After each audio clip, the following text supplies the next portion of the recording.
Hello बच्चों, नमस्कार। क्या हाल चाल? सब बढ़िया। मैं आपका फिजिक्स एजुकेटर विनय सिंह आपको फिर से अपने छोटे से चैनल पर स्वागत करता हूं। तो आज आपका जो डेट है वो है 20 जनवरी और कल आपका जो है जेईई मेंस का एग्जाम होने वाला है। तो जिन बच्चों का कल एग्जाम है, कल उन बच्चों को थोड़ा सा जो है प्रेशर आ रहा होगा, थोड़ा सा जो है प्रेशराइज हो रहे होंगे, थोड़ा सा जो है एंजाइटी फील कर रहे होंगे। ठीक है, और एंजाइटी फील करना स्वाभाविक है। एंजाइटी फील करना क्या है? स्वाभाविक है। पूछो क्यों? क्योंकि आप जो एग्ज़ाम देने जा रहे हैं वह एग्ज़ाम इंडिया लेवल पर होता है। तो आईआईटी का पेपर जानते हो, सबको जानता है आईआईटी का जो पेपर होता है सबसे टफेस्ट एग्जाम होता है, ठीक ना। तो आप जिस एग्जाम को देने जा रहे हैं कल, वह एग्जाम इंडिया लेवल पर होता है। उसमें हर साल 20 से 25 लाख स्टूडेंट क्या होते हैं, बैठते हैं, पेपर देते हैं। और कम ही लोग का सिलेक्शन होता है, आप जानते हो, कम से कम सीट होती है। तो आप जो एग्जाम देने जा रहे हैं बहुत ही टफेस्ट एग्जाम है। तो थोड़ा सा प्रेशराइज होना, एंजाइटी फील करना, ये स्वाभाविक है। तो बिल्कुल भी हमें घबराना नहीं, हमें अपना जो है कॉन्फिडेंस को एकदम बनाए रखना है। हमारा जो कॉन्फिडेंस है उसको एकदम बनाए रखना है, कॉन्फिडेंस लूज नहीं करना है, ठीक ना। बिल्कुल एकदम घबराना ही नहीं है। आप क्या करिए, आज आराम से रिलैक्स होकर सो जाइए, ठीक ना। बिना बिना कुछ भी नहीं पढ़ना, आज कुछ भी पढ़ना ही नहीं है, एकदम रिलैक्स होकर एकदम सो जाइएगा। और कल जो है आप जाइएगा 1-2 घंटे पहले आराम से जाइएगा, है ना, सेंटर पर। और पहले अपना जो भी जहाँ पर आपका क्लास होगा, जहाँ पर आपका सीट होगा, पहले वहाँ जाइएगा, ठीक ना। और ध्यान रखना, कोई भी क्वेश्चन करिएगा 1 मिनट या 1 से ज़्यादा, मतलब 1.5 मिनट मैक्सिमम, 1 से 1.5 मिनट मैक्सिमम, इससे ज़्यादा किसी भी क्वेश्चन को टाइम नहीं देना है। कोई भी क्वेश्चन हो, चाहे आपका कितना भी स्ट्रॉन्ग टॉपिक हो, उसी से क्वेश्चन आया हो और आप एकदम ईगो में आ गए, मैंने इतना जो है अच्छा से पढ़ा, इस टॉपिक को क्यों नहीं हो रहा है, तो बिल्कुल छोड़ दीजिएगा। 1 से 1.5 मिनट, इससे ज़्यादा जो है किसी भी क्वेश्चन को जो है टाइम नहीं देना। किसी भी क्वेश्चन को, चाहे आपको कितना भी स्ट्रॉन्ग टॉपिक क्यों ना हो, आगे बढ़ जाइएगा। टाइम वेस्ट मत करिए, क्योंकि 3 ही घंटे का समय है यार, है ना। उस 3 घंटे में हमें पूरे 75 क्वेश्चंस करने होते हैं, तो इसलिए बोल रहा हूँ आप आगे बढ़ जाइएगा, ठीक है। तो बिल्कुल भी घबराना नहीं है। और सबसे पहले क्या करना है, आपको सबसे पहले इजी क्वेश्चंस को ढूंढना है। हाँ, मैंने पहले भी बताया हुआ है, सबसे पहले इजी क्वेश्चन को ढूंढना है, उसके बाद मॉडरेट क्वेश्चन को ढूंढना है, बाद में जो टफेस्ट होते हैं, जो थोड़ा कठिन होते हैं, उसको देखना। जब सारा हमारा इजी क्वेश्चन, हमारा सारा जो मॉडरेट क्वेश्चन अगर हो जाएगा तो बाद में हम देखेंगे अपना टफेस्ट क्वेश्चन।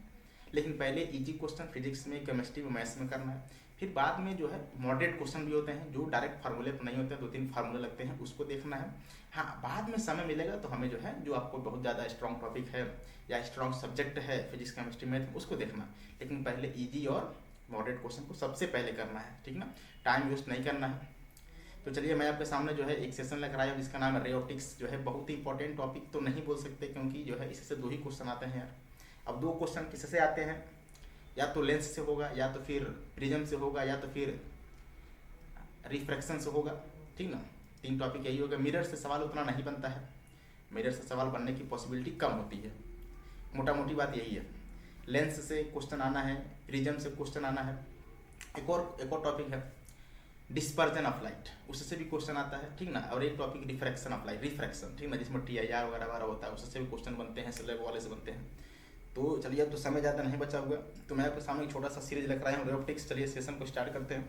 इस सेशन में बहुत ज़्यादा क्वेश्चंस नहीं है, फिर से मैं बता दे रहा हूँ, ज़्यादा क्वेश्चंस नहीं, थोड़े ही क्वेश्चंस हैं, लेकिन जो भी क्वेश्चंस हैं बहुत ही इफेक्टिव क्वेश्चंस हैं।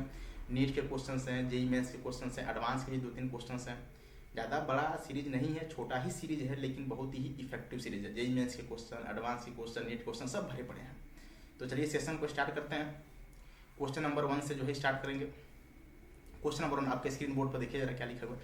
कह रहे हैं कि an extended object is place as, मतलब यहाँ पर ओ पर बोला गया है, कोई एक्सटेंडेड ऑब्जेक्ट है 10 centimetre front of convex lens, मतलब यहाँ से 10 सेंटीमीटर दूरी पर रखा गया, ठीक है। L1 L2 बोला गया है 10 सेंटीमीटर, ठीक है, ये भी दिया गया, ठीक, कोई दिक्कत नहीं।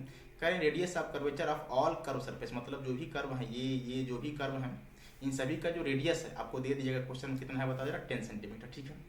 आपसे बोला गया है कि हाँ 20 सेंटीमीटर, कितना है 20 सेंटीमीटर। कर है रिफ्रैक्टिव इंडेक्स भी बोला गया है आपको 1.5 है। आपसे बोला गया है बताना है टोटल मैग्निफिकेशन। क्या बताना है? Total magnification. हम जानते हैं टोटल मैग्निफिकेशन का जो फार्मूला होता है, अगर आपको याद हो तो, टोटल मैग्निफिकेशन का जो फार्मूला होता है वो होता है m1 multiply by m2। Total magnification का जो फार्मूला होता है वो होता है m1 मल्टीप्लाई बाई m2। मतलब पहले हमें m1 से क्या करना पड़ेगा, पहले निकालना पड़ेगा, मतलब पहले L1 वाले लेंस से निकालना पड़ेगा m1, फिर निकालना पड़ेगा L2 वाले लेंस से m2, ठीक ना। अब M1 क्या होता है? मैग्नीफिकेशन। आप जानते हो क्या होता है? मैग्नीफिकेशन का जो फार्मूला होता है वो होता है V अपॉन यू। क्या होता है? लेंस में होता है V अपॉन यू, मिरर में होता है माइनस लगाते हैं। और V और U याद रखिएगा, V और U जो होता है, हम V और U को लिखते हैं विद साइन। कैसे लिखते हैं? V और U को लिखते हैं विद साइन, ठीक ना। ये होता है मैग्नीफिकेशन का फार्मूला। और ये कौन सा मैग्नीफिकेशन है? ट्रांसवर्स मैग्नीफिकेशन है। क्यों मैंने यही क्यों लगाया? क्योंकि ऑब्जेक्ट रखा गया है प्रिंसिपल एक्सिस के परपेंडिकुलर। कैसे रखा गया है? प्रिंसिपल एक्सिस के परपेंडिकुलर। हमें जो मैग्नीफिकेशन यहाँ लगाओगे, कौन सा लगाओगे जरा बताओ? ट्रांसफर। कौन सा लगाओगे? Transfer magnification. अब देखना यार, पहले हम निकालेंगे इस वाले लेंस की वजह से, L1 की वजह से।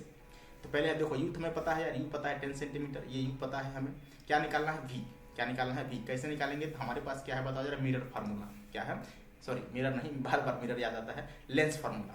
लेंस फार्मूला क्या होता है? 1/f equals to 1/v minus 1/u। ये होता है लेंस फार्मूला। V क्या होता है? डिस्टेंस ऑफ इमेज फ्रॉम यहाँ से पोल से। U क्या होता है? ऑब्जेक्ट का डिस्टेंस होता है कहाँ से? पोल से। अब देखो जरा, फोकल लेंथ हमें शायद नहीं दिया गया, तो हम पहले फोकल लेंथ निकालेंगे।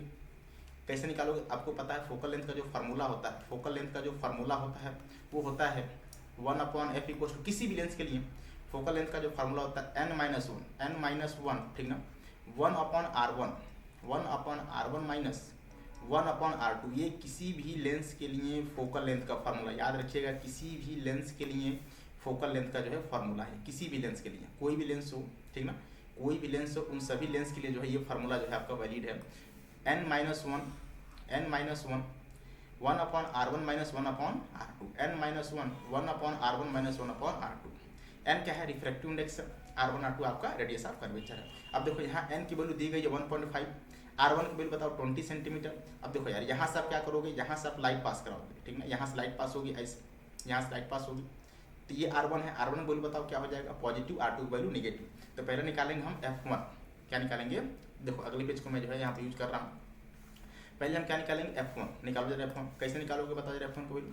तो 1/f1 फार्मूला आपके सामने है, n-1, n की वैल्यू बताओ जरा 1.5 माइनस 1, ठीक ना, 1 बताओ R1 की वैल्यू प्लस का लिखेंगे 20, और ये माइनस होता है, और माइनस पहले से देखो R2 की वैल्यू आप माइनस लेंगे, ठीक ना। ये लाइट रे का जो है डायरेक्शन है, और इसका जो रेडियस ऑफ कर्वेचर मिलेगा बताओ किधर मिलेगा? वो लेफ्ट। यार लाइट रे राइट और रेडियस ऑफ कर्वेचर लेफ्ट, तो निगेटिव हो जाएगा। निगेटिव पहले से, तो निगेटिव पॉजिटिव हो जाएगा। बताओ कितना हो जाएगा?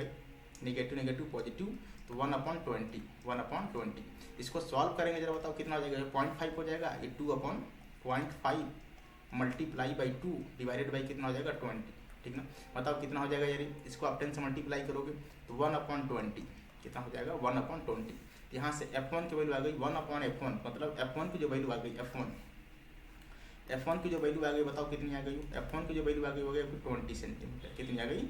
20 सेंटीमीटर, ठीक ना। सेम F2 का वैल्यू होगा, लेकिन F2 क्या हो जाएगा? निगेटिव हो जाएगा, क्योंकि हमारा जो लेंस है वो कौन सा है बताओ? Concave lens. कौन सा है? Concave lens. कॉनकेव लेंस का जो फोकल लेंथ होता है वो निगेटिव होता है, और कॉन्वेक्स लेंस का जो फोकल लेंथ होता है वो पॉजिटिव होता है। याद रखिएगा, कॉन्वेक्स लेंस का फोकल लेंथ पॉजिटिव होता है, और कॉनकेव लेंस का जो फोकल लेंथ होता है वो निगेटिव होता है, ठीक ना। तो हमने F1 और F2 निकाल लिया है। अब निकालेंगे V1 और V2। क्या निकालेंगे? V1 और V2। तो पहले लगाएंगे हम लेंस फार्मूला। क्या लगाने वाले हैं? Lens formula. लगाओ जरा लेंस फार्मूला। क्या होता है लेंस फार्मूला? तो हमें पता है लेंस फार्मूला होता है 1/f। लेंस फार्मूला होता है 1/f equals to 1/v minus 1/u। ये होता है लेंस फार्मूला, ठीक ना। और v और u लिखना भी साइन। तो पहले लिखना है L1 के लिए। तो बताओ L1 में फोकल लेंथ कितना है? 20 पॉजिटिव है, पॉजिटिव लिख दो। 1/v निकालना है, ठीक ना। और ये माइनस, अब बताना यार, माइनस फार्मूले में है, और ऑब्जेक्ट बताओ किधर है? Left side. हमारा जो लाइट रे है वो लाइट मतलब राइट साइड जा रहा है, और जो हमारा ऑब्जेक्ट बताओ किधर है? लेफ्ट साइड है। तो जो ऑब्जेक्ट हो जाएगा उसका पोजीशन निगेटिव पहले से, इसमें निगेटिव पहले से ऑलरेडी निगेटिव आ रहा है, तो निगेटिव पॉजिटिव कितना हो जाएगा बताओ जरा? 1/10। कितना हो जाएगा? 1/10। अब 1/10 हो गया तो बताओ यहाँ से v की वैल्यू प्लस से जाएगा तो निगेटिव हो जाएगा, तो 1/v की वैल्यू कितनी हो जाएगी बताओ यार? तो 1/20 माइनस 1/10। एलसीएम कितना बनेगा? एलसीएम बनेगा 10। 1 माइनस कितना? 2, मतलब माइनस को 1/20, माइनस को 1/20। इसको चाहो तो V1 कर लो, आप क्या कर लो? V1 कर लो। बताओ यहाँ से V1 की वैल्यू कितनी आ गई? अगला पेज मैं यहाँ यूज कर रहा हूँ। यहाँ से V1 की वैल्यू आ गई कितनी बताओ जरा? माइनस का 20 सेंटीमीटर। कितनी आ गई? माइनस का 20 सेंटीमीटर। हमें निकालना है M1। M1 लिखो जरा, फार्मूला क्या है?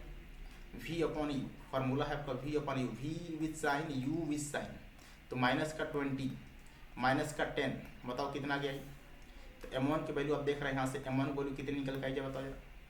यहाँ से m1 की वैल्यू आ गई आपकी कितनी 2, कितनी आ गई 2।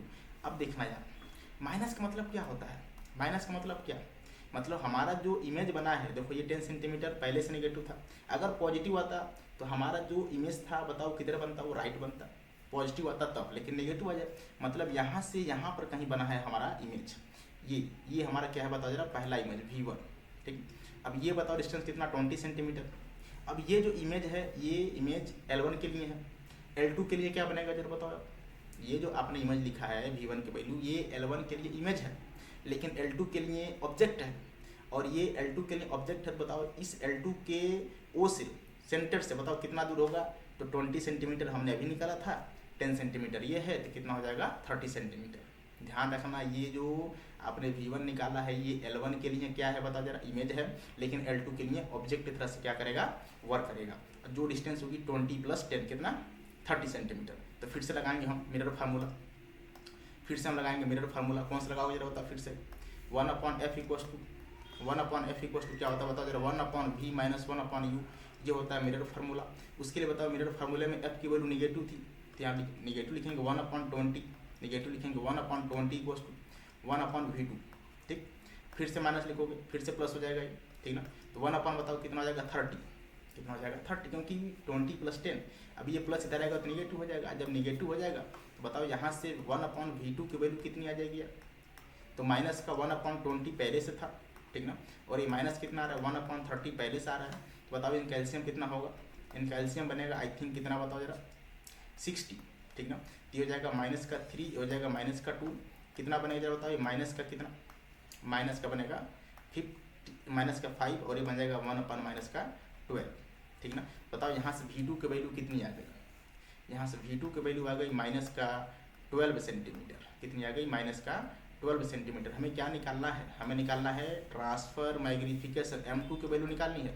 M2 की वैल्यू फार्मूला वही है, कौन सा, V/U वाला, तो लगाओ जरा M2 की वैल्यू यहाँ से, M2 की वैल्यू V, M2 की वैल्यू V लिखेंगे, M2 की वैल्यू V की वैल्यू हमने निकाला, बताओ कितना 12, माइनस का 12 लिखोगे, -12, U की वैल्यू बताओ जरा कितना है, -30 है, -30 है, कितना आ जाएगा बताओ यार, ये आ जाएगा, इसको जरा कट करो यार, 6 × 2 = 12, ये हो जाएगा 5, तो 2/5 आ गया। M2 हमसे क्या पूछे हैं, टोटल मैग्नीफिकेशन पूछे हैं, तो टोटल मैग्नीफिकेशन का फार्मूला अभी मैंने आपको लिखा था M1 × M2, ठीक ना। ये टोटल मैग्नीफिकेशन का फार्मूला है, तो आप चाहो तो यहाँ पर जो है वैल्यू रख दो। M1 की वैल्यू आप निकाल चुके थे, बताओ जरा M1 कितना था यार, M1 की वैल्यू 2, M1 की वैल्यू कितनी थी 2, तो 2 × 2/5, ये कितना हो जाएगा 4/5, 4/5 का मतलब एक और पेज लेंगे हम, नहीं है पेज कोई दिक्कत नहीं, 4/5 मतलब कितना होता है 0.8, तो यहाँ से टोटल जो मैग्नीफिकेशन आ जाएगा, टोटल जो मैग्नीफिकेशन आ जाएगा 4/5 का मतलब कितना 0.8, हमारा जो आंसर आ जाएगा बताओ कितना आ जाएगा, टोटल मैग्नीफिकेशन कितना 0.8, हमारा जो टोटल मैग्नीफिकेशन आ गया बताओ दोस्तों कितना आ गया 0.8 साथियों। तो आपका आंसर देखिए, आपका आंसर आ चुका है। अब आप मैच कराना है आंसर, जो है आपको जो है अपना आंसर मैच कराना है। देखो जरा कौन सा आंसर मैच किया है, कौन सा आंसर मैच किया है 0.8 मतलब कौन सा answer, second option is the right answer. ये क्वेश्चन देखो जेईई एडवांस से पूछा गया है 2021, अच्छा सवाल है ये, बहुत अच्छा सवाल है। चलिए अगला क्वेश्चन तरफ चलते हैं यार। अगला क्वेश्चन क्या है, अगला क्वेश्चन करें, अरे of light suffers minimum deviation when incident on a prism. Minimum deviation, जब भी आपको ये टर्म लिख दे मिनिमम डेविएशन, जब भी ये टर्म आ जाए मिनिमम डेविएशन, इसका मतलब आप समझ लेना हमेशा कि आई की वैल्यू मिनिमम डेविएशन केस में आई की वैल्यू जो होती है वो आर के बराबर होती है, मतलब angle of incidence equals to angle of reflection होता है, ठीक है। उस कंडीशन में जो डेविएशन होता है वो ध्यान रखना, डेविएशन का जो फार्मूला होता है आई प्लस आर, ठीक ना, माइनस ई, जनरल फार्मूला ये होता है आई प्लस आर माइनस ए, लेकिन यहाँ पर तो आई की वैल्यू आर के बराबर है, तो यहीं से फार्मूला बनता है डेल्टा की वैल्यू बताओ क्या बन जाएगा यार, आई प्लस आर मतलब 2i माइनस ए लिख सकते हैं, या इसी को हम लिख सकते हैं 2r माइनस ई। ये सारा फार्मूला जो है डेविएशन का होल्ड करता है, ठीक है। और आपको बोला गया थिन प्रिज्म है, ठीक है। तो आप चाहो तो थिन प्रिज्म नहीं है। डेविएशन का फार्मूला आपको याद होगा, अगर डेविएशन का फार्मूला मैंने कराया था। डेविएशन का फार्मूला बताइए जरा। डेविएशन का जो फार्मूला होता है, डेविएशन का जो फार्मूला होता है, ठीक ना, डेविएशन नहीं है यहाँ पर, सॉरी, डेविएशन ही बोलते हैं। रिफ्रैक्टिव इंडेक्स का जो फार्मूला हो जाएगा, रिफ्रैक्टिव इंडेक्स म्यू, वो होता है, अगर आपको याद हो तो, साइन ए प्लस डेल्टा डेविएशन, ठीक ना, अपॉन 2, इसी में है, ठीक ना, साइन के साथ ही डिवाइडेड बाई साइन a/2, ये होता है जो है म्यू का फार्मूला, ठीक ना। म्यू क्या होता है? Reflective index. म्यू क्या होता है? रिफ्लेक्टिव इंडेक्स, ठीक ना। हम क्या करेंगे बताओ, इस फार्मूले में सारा वैल्यू पुट करके पहले निकालेंगे डेविएशन। क्या निकालेंगे? डेविएशन। सबसे पहले क्या निकालेंगे? डेविएशन। निकालो यार डेविएशन, सारा वैल्यू पुट कर दो यार। वैल्यू जब पुट करेंगे तो म्यू की वैल्यू आपको दी गई है, म्यू की वैल्यू कितनी है? √2 है। कितनी है? √2 है। इक्वल्स टू बताओ जरा साइन एक वैल्यू कितना बताओ जरा, एक वैल्यू बताओ दोस्तों, 60 प्लस डेल्टा अपॉन 2, ठीक ना, delta upon 2 divided by sine a/2 का मतलब बताओ 60 अपॉन 2 मतलब कितना? 30 डिग्री। क्रॉस मल्टीप्लाई कर दो यार। जब क्रॉस मल्टीप्लाई करोगे, मैं अगला पेज यहाँ पे यूज कर रहा हूँ, जब क्रॉस मल्टीप्लाई करेंगे तो कितना बनेगा? √2 साइन 30 की वैल्यू 1/2, ठीक ना। इधर क्या बनेगा बताओ जरा, इधर बनेगा साइन, ठीक ना, ए की वैल्यू कितना? 60 degree plus delta divided by कितना? 2। अब ये कितना हो जाएगा? इसको चाहो तो नीचे लिखो 2 बार, √2 इंटू √2 कट जाएगा, तो इधर आ जाएगा आपका 1/√2। क्या आ जाएगा? 1/√2 किसके बराबर? तो sine 60 plus delta divided by 2। अब ये 1/√2 है, और आप अच्छे तरीके से जानते हो उधर साइन है, तो इधर आएगा तो कितना बनेगा जरा बताओ? π/4। कितना बनेगा? π/4। तो यहाँ आप लिखेंगे π/4। क्या लिखेंगे? π/4 इक्वल्स टू क्या लिखो जरा बता दो? π/4 इक्वल्स टू साइन नहीं, साइन हट गया ना, ये π/4 आ गया, π/4 हट गया। यहाँ आप लिखेंगे साइन तो हट गया, सॉरी साइन तो हट गया, तो यहाँ आप लिखेंगे 60 degree plus delta divided by 2। अब बताओ यार, ये कट जाएगा 2 टाइम्स में, तो π/2 बनेगा। π/2 का मतलब कितना? 90 डिग्री इक्वल्स टू क्या लिखेंगे? 60 प्लस डेल्टा। बताओ यहाँ से डेल्टा की वैल्यू इधर जाएगा तो माइनस हो जाएगा, तो डेल्टा की वैल्यू कितनी आ गई? 30 डिग्री। मतलब हमारा डेविएशन निकल गया। बताओ डेविएशन कितना आया? 30 डिग्री। डेविएशन कितना आया? 30 डिग्री। तो हम क्या करेंगे, हमसे क्या पूछे हैं? आई और आर की वैल्यू पूछे हैं, देखो जरा। तो आप उस फार्मूला में रख दीजिए, आप इस फार्मूले में रख दीजिए। डेविएशन का जो फार्मूला था बताओ जरा क्या था? डेविएशन का जो फार्मूला था वो क्या था बताओ जरा? 2i माइनस ई, ये था डेविएशन का फार्मूला। डेविएशन हम निकाल चुके हैं, बताओ कितना है? 30 डिग्री। तो 2i इक्वल्स टू माइनस, और ये आपको पहले से पता था 60 डिग्री आपको दिया गया है। बताओ यहाँ से 2i की वैल्यू कितनी आ जाएगी? बताओ, ये माइनस से इधर जाएगा तो प्लस हो जाएगा, और जब प्लस हो जाएगा तो 30 प्लस 60 कितना? 90 डिग्री। 30 प्लस 60 कितना? 90 डिग्री। अगर 30 प्लस 60 मतलब 2i इक्वल्स टू 30 प्लस कितना? 60 डिग्री, और 30 प्लस 60 कितना होता है? 90 होता है। तो बताओ यहाँ से मैं आपसे पूछूँ कि i की वैल्यू कितने निकल कर आएगी, तो कितनी हो जाएगी? 90/2। 90/2 का मतलब कितना होता है बताओ जरा? 45 डिग्री। कितना होता है? मतलब एंगल ऑफ इंसिडेंस 45, और एंगल ऑफ इंसिडेंस 45 है, तो एंगल ऑफ रिफ्लेक्शन भी कितना होगा? 45 डिग्री ही होगा, क्योंकि कंडीशन ऑफ मिनिमम डेविएशन है। तो जितना होता है एंगल ऑफ इंसिडेंस, जितना होता है एंगल ऑफ इंसिडेंस उतना ही होता है एंगल ऑफ डेविएशन। जितना होता है एंगल ऑफ इंसिडेंस उतना ही होता है एंगल ऑफ डेविएशन। ध्यान रखिएगा, in case of minimum deviation, ठीक है, याद रख लीजिएगा ये, ठीक है। तो आप आंसर को जो है देख सकते हैं, कौन सा आंसर आ रहा है बताओ जरा? आई और आर की वैल्यू बताओ। 45 डिग्री है, तो 45। अब यहाँ अच्छा, यहाँ पर भरना है एंगल ऑफ इंसिडेंस 45, यहाँ पर क्या भरोगे? 45 डिग्री, या π/4 भर सकते हैं, ठीक ना, 45 डिग्री। ये भी क्वेश्चन देखो जेई का पूछा गया 2025 अप्रैल शिफ्ट वाला सवाल है। चलो अगले क्वेश्चन तरफ चलते हैं। अगला क्वेश्चन क्या है? कह रहे हैं कि a mirror used to produce an image with magnification of 1/4 if the distance between, ठीक है। अब देखो आपको ये नहीं दिया गया है कि मिरर कौन सा है, कॉन्वेक्स की कॉनकेव, तो कैसे पता करेंगे कौन सा मिरर है? देखो आपको बोला गया है मैग्निफिकेशन बताओ 1/4। पहली बात तो मैग्निफिकेशन पॉजिटिव है। मैग्निफिकेशन पॉजिटिव किस में होता है? कॉनकेव। एक होता है कॉनकेव मिरर, कॉनकेव मिरर में भी मैग्निफिकेशन पॉजिटिव होता है, हालांकि नेगेटिव होता है, हर केस में नेगेटिव होता है, लेकिन एक केस में जो है, एक केस में पॉजिटिव होता है। वो केस कौन सा है देखो जरा, मैं यहाँ पर ड्रॉ कर रहा हूँ। वो केस कौन सा होता है मैं यहाँ पर ड्रॉ कर रहा हूँ। जब आप जो है ऑब्जेक्ट को, जैसे मान लीजिए, ऐसा मान लीजिए ये आपका फोकल लेंथ है। क्या है? फोकल लेंथ है। जब अपना ऑब्जेक्ट कहाँ होता है? फोकल लेंथ और पोल के बीच में, जब अपना ऑब्जेक्ट जो है फोकल लेंथ और पोल के बीच में होता है तो ध्यान रखिएगा उसका जो इमेज बनता है वो मिरर के उस साइड, कहाँ बनता है, मिरर के उस साइड बनता है इमेज। जब ऑब्जेक्ट को हम फोकल लेंथ और पोल के बीच में रख देते हैं तो उसका इमेज बताओ किधर बनता है, मिरर के उस साइड। और इस कंडीशन में जो है स्लोप की वैल्यू क्या होती है, ग्रेटर देन जीरो होती है, पॉजिटिव होती है। क्या होती है, पॉजिटिव होती है। कहने मतलब ये है। लेकिन इसमें एक चीज़ है, ये बताओ ये हाइट ऑफ किसका है, ऑब्जेक्ट का है, और ये हाइट किसका है, इमेज का है। किसका है, इमेज का है। लेकिन ध्यान रखना इसमें हाइट ऑफ इमेज ज़्यादा होती है comparison to height of object. और हमने पढ़ा है जो ट्रांसफर मैग्निफिकेशन होता है, बताओ क्या होता है, height of image upon height of object. मतलब ये वैल्यू ज़्यादा है, ये वैल्यू कम है, तो यहाँ पर एम टी की वैल्यू बताओ वो ग्रेटर देन 1 आने वाली है।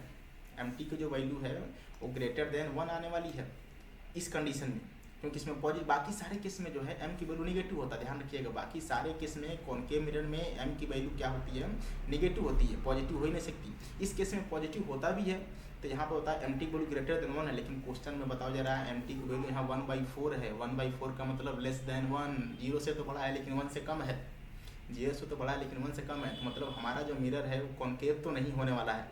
अब देखो जरा कॉन्वेक्स लगाओ जरा, अब लगाओ कॉन्वेक्स वाला जरा। कॉन्वेक्स में क्या होता है, कॉन्वेक्स मिरर ये है, ठीक।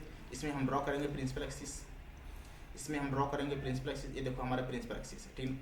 अब अगर बताइए अगर ये मान लीजिए आपका ऑब्जेक्ट है, क्या है, ये आपका ऑब्जेक्ट है, तो आप जानते हो अगर ये ऑब्जेक्ट है तो यहाँ से हम लाइट रे पास कराते हैं, ठीक ना, यहाँ से लाइट रे पास कराते हैं, लाइट रे पास कराओगे, ठीक ना, तो यहाँ से उसका रिफ्लेक्शन होगा। तो जो आपको पता है यहाँ पर जो उसका इमेज बनता है वो इमेज जो है इरेक्ट बनता है, उसी साइड बनता है, लेकिन इसका जो है हाइट वो कंपेरिजन टू ऑब्जेक्ट का height, comparison to a height of object है, और ये हाइट ऑफ क्या है, इमेज है।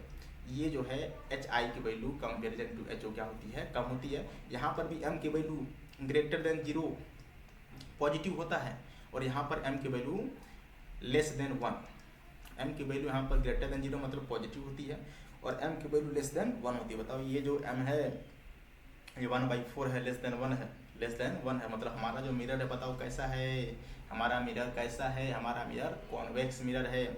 और ये आपका इमेज का साइज है, और आपको इमेज का साइज आपको जो है इसको मान लो यू, क्या मान लो, कुछ देर के लिए मान लो यू ही मानते हैं। तो आप मान लीजिए ये इमेज का साइज है, डिस्टेंस है कितना बताओ जरा, यू, ये यू है, ठीक। और ये बताओ क्या है यार, ये आपका ऑब्जेक्ट का जो है डिस्टेंस है, और ये बताओ जरा ये क्या है, ये है हमारा इमेज का जो है डिस्टेंस है पोल से, ये इमेज का डिस्टेंस है पोल से, ठीक ना, ये इमेज का डिस्टेंस है पोल से, इसको भी मान लीजिए। आपको दिया गया है इमेज, और मतलब ये आपका इमेज है, ये क्या है बताओ जरा, ये इमेज है और ये ऑब्जेक्ट है, इनके बीच का जो डिस्टेंस है वो दिया गया कितना, 40 सेंटीमीटर। हमको बताना है इस कॉन्वेक्स मिरर का फोकल लेंथ, क्या बताना है, कॉन्वेक्स मिरर का फोकल लेंथ। फिर से वही चीज़ हम लगाएंगे, मैग्निफिकेशन का फार्मूला क्या होता है, एम टी, मैग्निफिकेशन का फार्मूला। मिरर है तो मिरर में -v/u चलता है, यू भी साइन बताओ जरा, तो यहाँ पर यू की वैल्यू तो नेगेटिव हो जाएगी, तो -v/-u, माइनस माइनस प्लस हो जाएगा, तो क्या बनेगा, v/u बनेगा, क्या बनेगा, v/u बनेगा। अगर v/u बनेगा, ये दिया गया 1/4 दिया गया, तो v/u, तो बताओ v की वैल्यू किसके बराबर हो जाएगी बताओ जरा, सॉरी u की वैल्यू किसके बराबर जरा बता दो, u की वैल्यू जो है, u की वैल्यू 4 टाइम्स v हो जाएगा, 4 टाइम्स v। हमें दिया गया है v+u की वैल्यू कितनी दी गई है, 40, v+u की वैल्यू 40 दी गई है। ध्यान रखो जरा, u की वैल्यू दे, जब u की वैल्यू दो तो v+ कितना 4v, v+4v वैल्यू कितनी 40, तो यहाँ से v की वैल्यू कितनी 5 हो जाएगा, 8 सेंटीमीटर, कितनी आ गई 8 सेंटीमीटर। अगर v की वैल्यू 8 सेंटीमीटर, तो यहाँ रख दो जरा इसमें, तो u की वैल्यू कितनी हो जाएगी जरा बताओ यार, 8 × 4 मतलब कितना 32 सेंटीमीटर। ऑब्जेक्ट का पोजीशन मिल गया, ठीक, और इमेज का पोजीशन मिल गया। हमें निकालना क्या, फोकल लेंथ। हम लगाएंगे मिरर फार्मूला, क्या कहता है mirror formula, 1/f = 1/v - 1/u, ये कहता है, यहाँ पर प्लस होता है सर, ये कहता है मिरर फार्मूला। अब देखो जरा, अब f पॉजिटिव नेगेटिव हमें नहीं पता है, इसको ऐसे रहने दीजिए। तो 1/f, v की वैल्यू पॉजिटिव हो जाएगी, v की वैल्यू कितनी है 32 है शायद, v की वैल्यू कितनी है, v की वैल्यू 8 सेंटीमीटर, सॉरी v की वैल्यू जो है 8 सेंटीमीटर। चलो इसको u मान लो, कोई दिक्कत नहीं है। और इसको अच्छा ये तो नेगेटिव हो जाएगा ना यार, सॉरी रुक जा, क्योंकि v की वैल्यू कितनी होगी जरा बताइए, v की वैल्यू हो जाएगी 8 सेंटीमीटर, और ये माइनस का हो जाएगा 1/32, ये हो जाएगा। अब इसको सॉल्व करना है, 1/f 1/f बताओ कितना आएगा, एलसीएम कितना बनेगा 32 बनेगा शायद। ये 8 और 32 का जो एलसीएम बनेगा 32 ही बनेगा। ये हो जाएगा 8 4 जा 32 और हो जाएगा -1। तो 3 कितना बनेगा 3/32। तो बताओ यहाँ से, ठीक ना, यहाँ से 1/f की वैल्यू 3 कितना 32, 3/32। एक पेज और होगा शायद, ये नहीं है कोई दिक्कत नहीं। बताओ यहाँ से f की वैल्यू कितनी निकल कर आई, f की वैल्यू आ गई आपकी कितनी बताओ जरा 32/3। तो यहाँ से f की वैल्यू इसको डिवाइड करोगे तो 3 1 जा 3.66 आएगा। तो इसको हम अप्रॉक्स में क्या लिख सकते हैं जरा बताओ, क्योंकि हमारा आंसर 10 में तो नहीं दिया गया है। इसको जब राउंड अप करोगे तो इसको कितना हो जाएगा 7 हो जाएगा। f की वैल्यू आ जाएगी कितनी बताओ जरा 10.7 सेंटीमीटर। कितनी आ जाएगी 10.7 सेंटीमीटर। ये है हमारा आंसर। क्या है, फोकल लेंथ की वैल्यू कितनी आ गई 1 नहीं, फोकल लेंथ की वैल्यू आ गई 10.7 सेंटीमीटर। ये हमारा जो है आंसर हो जाएगा। देखो ये आपका मिरर का क्वेश्चन है। कौन सा मिरर है, तो आपका जो है ये कॉन्वेक्स मिरर का क्वेश्चन है, ठीक ना। तो कभी कभी क्वेश्चन आ ही जाता है तो हम पूरी तरीके से इग्नोर नहीं कर सकते हैं कि नहीं आएगा, ये आपका आंसर हो जाएगा। देखो जेई मेंस में ही पूछा गया यार, ये जेई मेंस में ही पूछा गया 2025 अप्रैल शिफ्ट वाले में पूछा गया है। चलिए अगले क्वेश्चन तरफ चलते हैं। अगला क्वेश्चन क्या है, अगला क्वेश्चन बोला गया है कि a convex lens of focal length 30 centimetre placed in contact with the concave. अब देखो कॉन्वेक्स लेंस आपसे बोला गया है, कॉन्टेक्ट में रखा गया है किसके कॉन्वेक्स के, ये ऐसे रखा गया है, ठीक ना। ये आपका कॉन्केव भी है और कॉन्वेक्स दोनों भी है, और ये उसका प्रिंसिपल फोकस है। क्या है, प्रिंसिपल फोकस है, ठीक ना। ये प्रिंसिपल फोकस है, ये आपका प्रिंसिपल फोकस है, कोई दिक्कत वाली बात नहीं है। और यहाँ पर मान लीजिए कोई ऑब्जेक्ट है, यहाँ पर कोई ऑब्जेक्ट रखा है, ठीक ना, और आपसे बोला गया है ऑब्जेक्ट का जो पोजीशन है वो दिया गया है। बताओ जरा कितना, ऑब्जेक्ट का जो पोजीशन है यू की वैल्यू आपको क्वेश्चन में दे दी गई है, कितनी है बताओ जरा ये 20 सेंटीमीटर, ठीक ना। फोकल लेंथ दिया गया है, एक का 30 सेंटीमीटर, दूसरे को बताओ कितना दिया गया है 20 सेंटीमीटर। तो सबसे पहले हम क्या करेंगे, सबसे पहले निकालेंगे मतलब दोनों का कॉम्बिनेशन का जो है इक्विवेलेंट फोकल लेंथ। क्या निकालेंगे, इन दोनों कॉम्बिनेशन का इक्विवेलेंट फोकल लेंथ। आप जानते हैं जो इक्विवेलेंट फोकल लेंथ होता है जिसे बोलते हैं हम एफ टोटल या इक्विवेलेंट, जो इसका फार्मूला होता है 1/f1 + 1/f2, और f1 f2 लिखते हैं विद साइन, जिसके साथ साइन के साथ। तो 1/f इक्विवेलेंट क्या लिखा जाता है, ये f1 कैसा है कॉन्वेक्स, इसका पॉजिटिव हो जाएगा 1/30। ये कॉन्केव है तो इसका नेगेटिव हो जाएगा 1/20। तो बताओ यहाँ से 1/f इक्विवेलेंट कितनी आ जाएगी यार, ये 1/f इक्विवेलेंट आ जाएगा। बताओ एलसीएम कितना होगा, एलसीएम हो जाएगा 60। ये 2 माइनस कितना 3, मतलब यहाँ से f की वैल्यू जो आ गई f टोटल या f इक्विवेलेंट कितनी आ गई -60 सेंटीमीटर। कितनी आ गई -60 सेंटीमीटर। ये आपका टोटल फोकल लेंथ है। क्या है, टोटल फोकल लेंथ है कितना बताओ जरा -60 सेंटीमीटर। कितना -60 सेंटीमीटर। क्या निकालना है बताओ, डिस्टेंस ऑफ इमेज। अब हम क्या करेंगे, लगा देंगे मिरर फार्मूला, लगा देंगे। देखो ऑब्जेक्ट फिर से निगेटिव होगा क्योंकि ये हमारा इंसिडेंट रे होगा, ये हमारा क्या होगा इंसिडेंट रे होगा। तो हम फिर से लगा देंगे मिरर फार्मूला। क्या लगा देंगे, मिरर फार्मूला, फिर लेंस फार्मूला। क्या लगाएंगे, लेंस फार्मूला। लगा दो लेंस फार्मूला। क्या कहा था lens formula, 1/f = 1/v - 1/u, ये होता है आपका लेंस फार्मूला। ये f की वैल्यू निगेटिव दी गई है तो -1/60 हो जाएगा। v की वैल्यू निकालने है तो 1/v, और ये माइनस पहले से है और माइनस ये भी आ रहा है क्योंकि पीछे की तरफ है लेफ्ट साइड, तो माइनस प्लस हो जाएगा। कितना हो जाएगा जरा बताओ, ये 20 सेंटीमीटर हो जाएगा आई थिंक। ये प्लस इधर आएगा तो माइनस हो जाएगा, और जब माइनस हो जाएगा बताओ यहाँ से 1/v की वैल्यू कितनी आएगी, तो -1/60, ठीक ना। प्लस वाला माइनस हो जाएगा -1/20। एलसीएम बनेगा शायद कितना बताओ जरा 60 बनने वाला है, एलसीएम बनने वाला 60।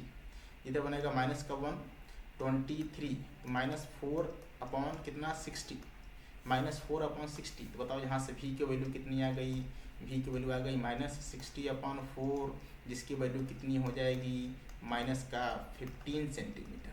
कितनी हो जाएगी -15 सेंटीमीटर। मतलब इमेज का जो पोजीशन हो जाएगा बताओ कितना हो जाएगा -15 सेंटीमीटर। बताओ हमारा कौन सा आंसर सही होगा यार।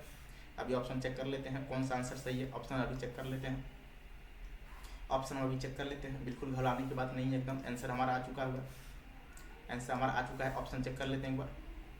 अब देखो आंसर कौन सा, fourth is the right question 2025 April shift का क्वेश्चन है।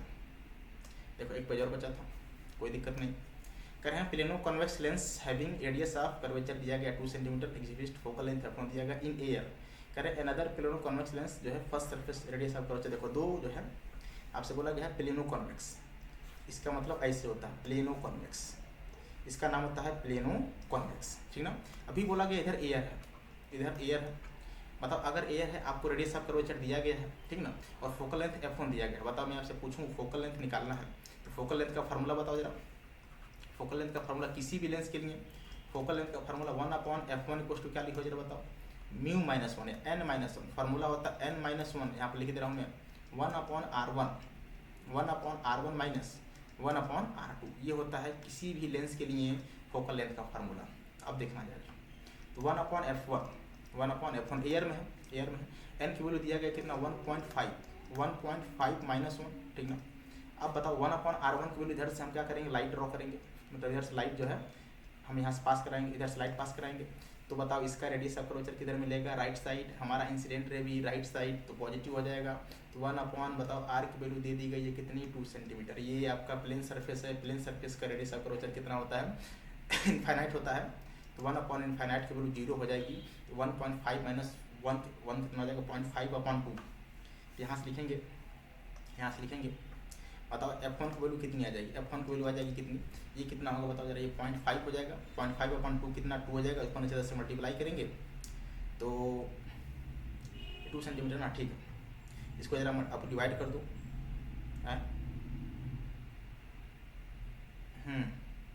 0.5, तो आप क्या करना, एक सेकेंड रुक जाओ, इसको ऐसे मत करो, 1/f1 लिखो अभी,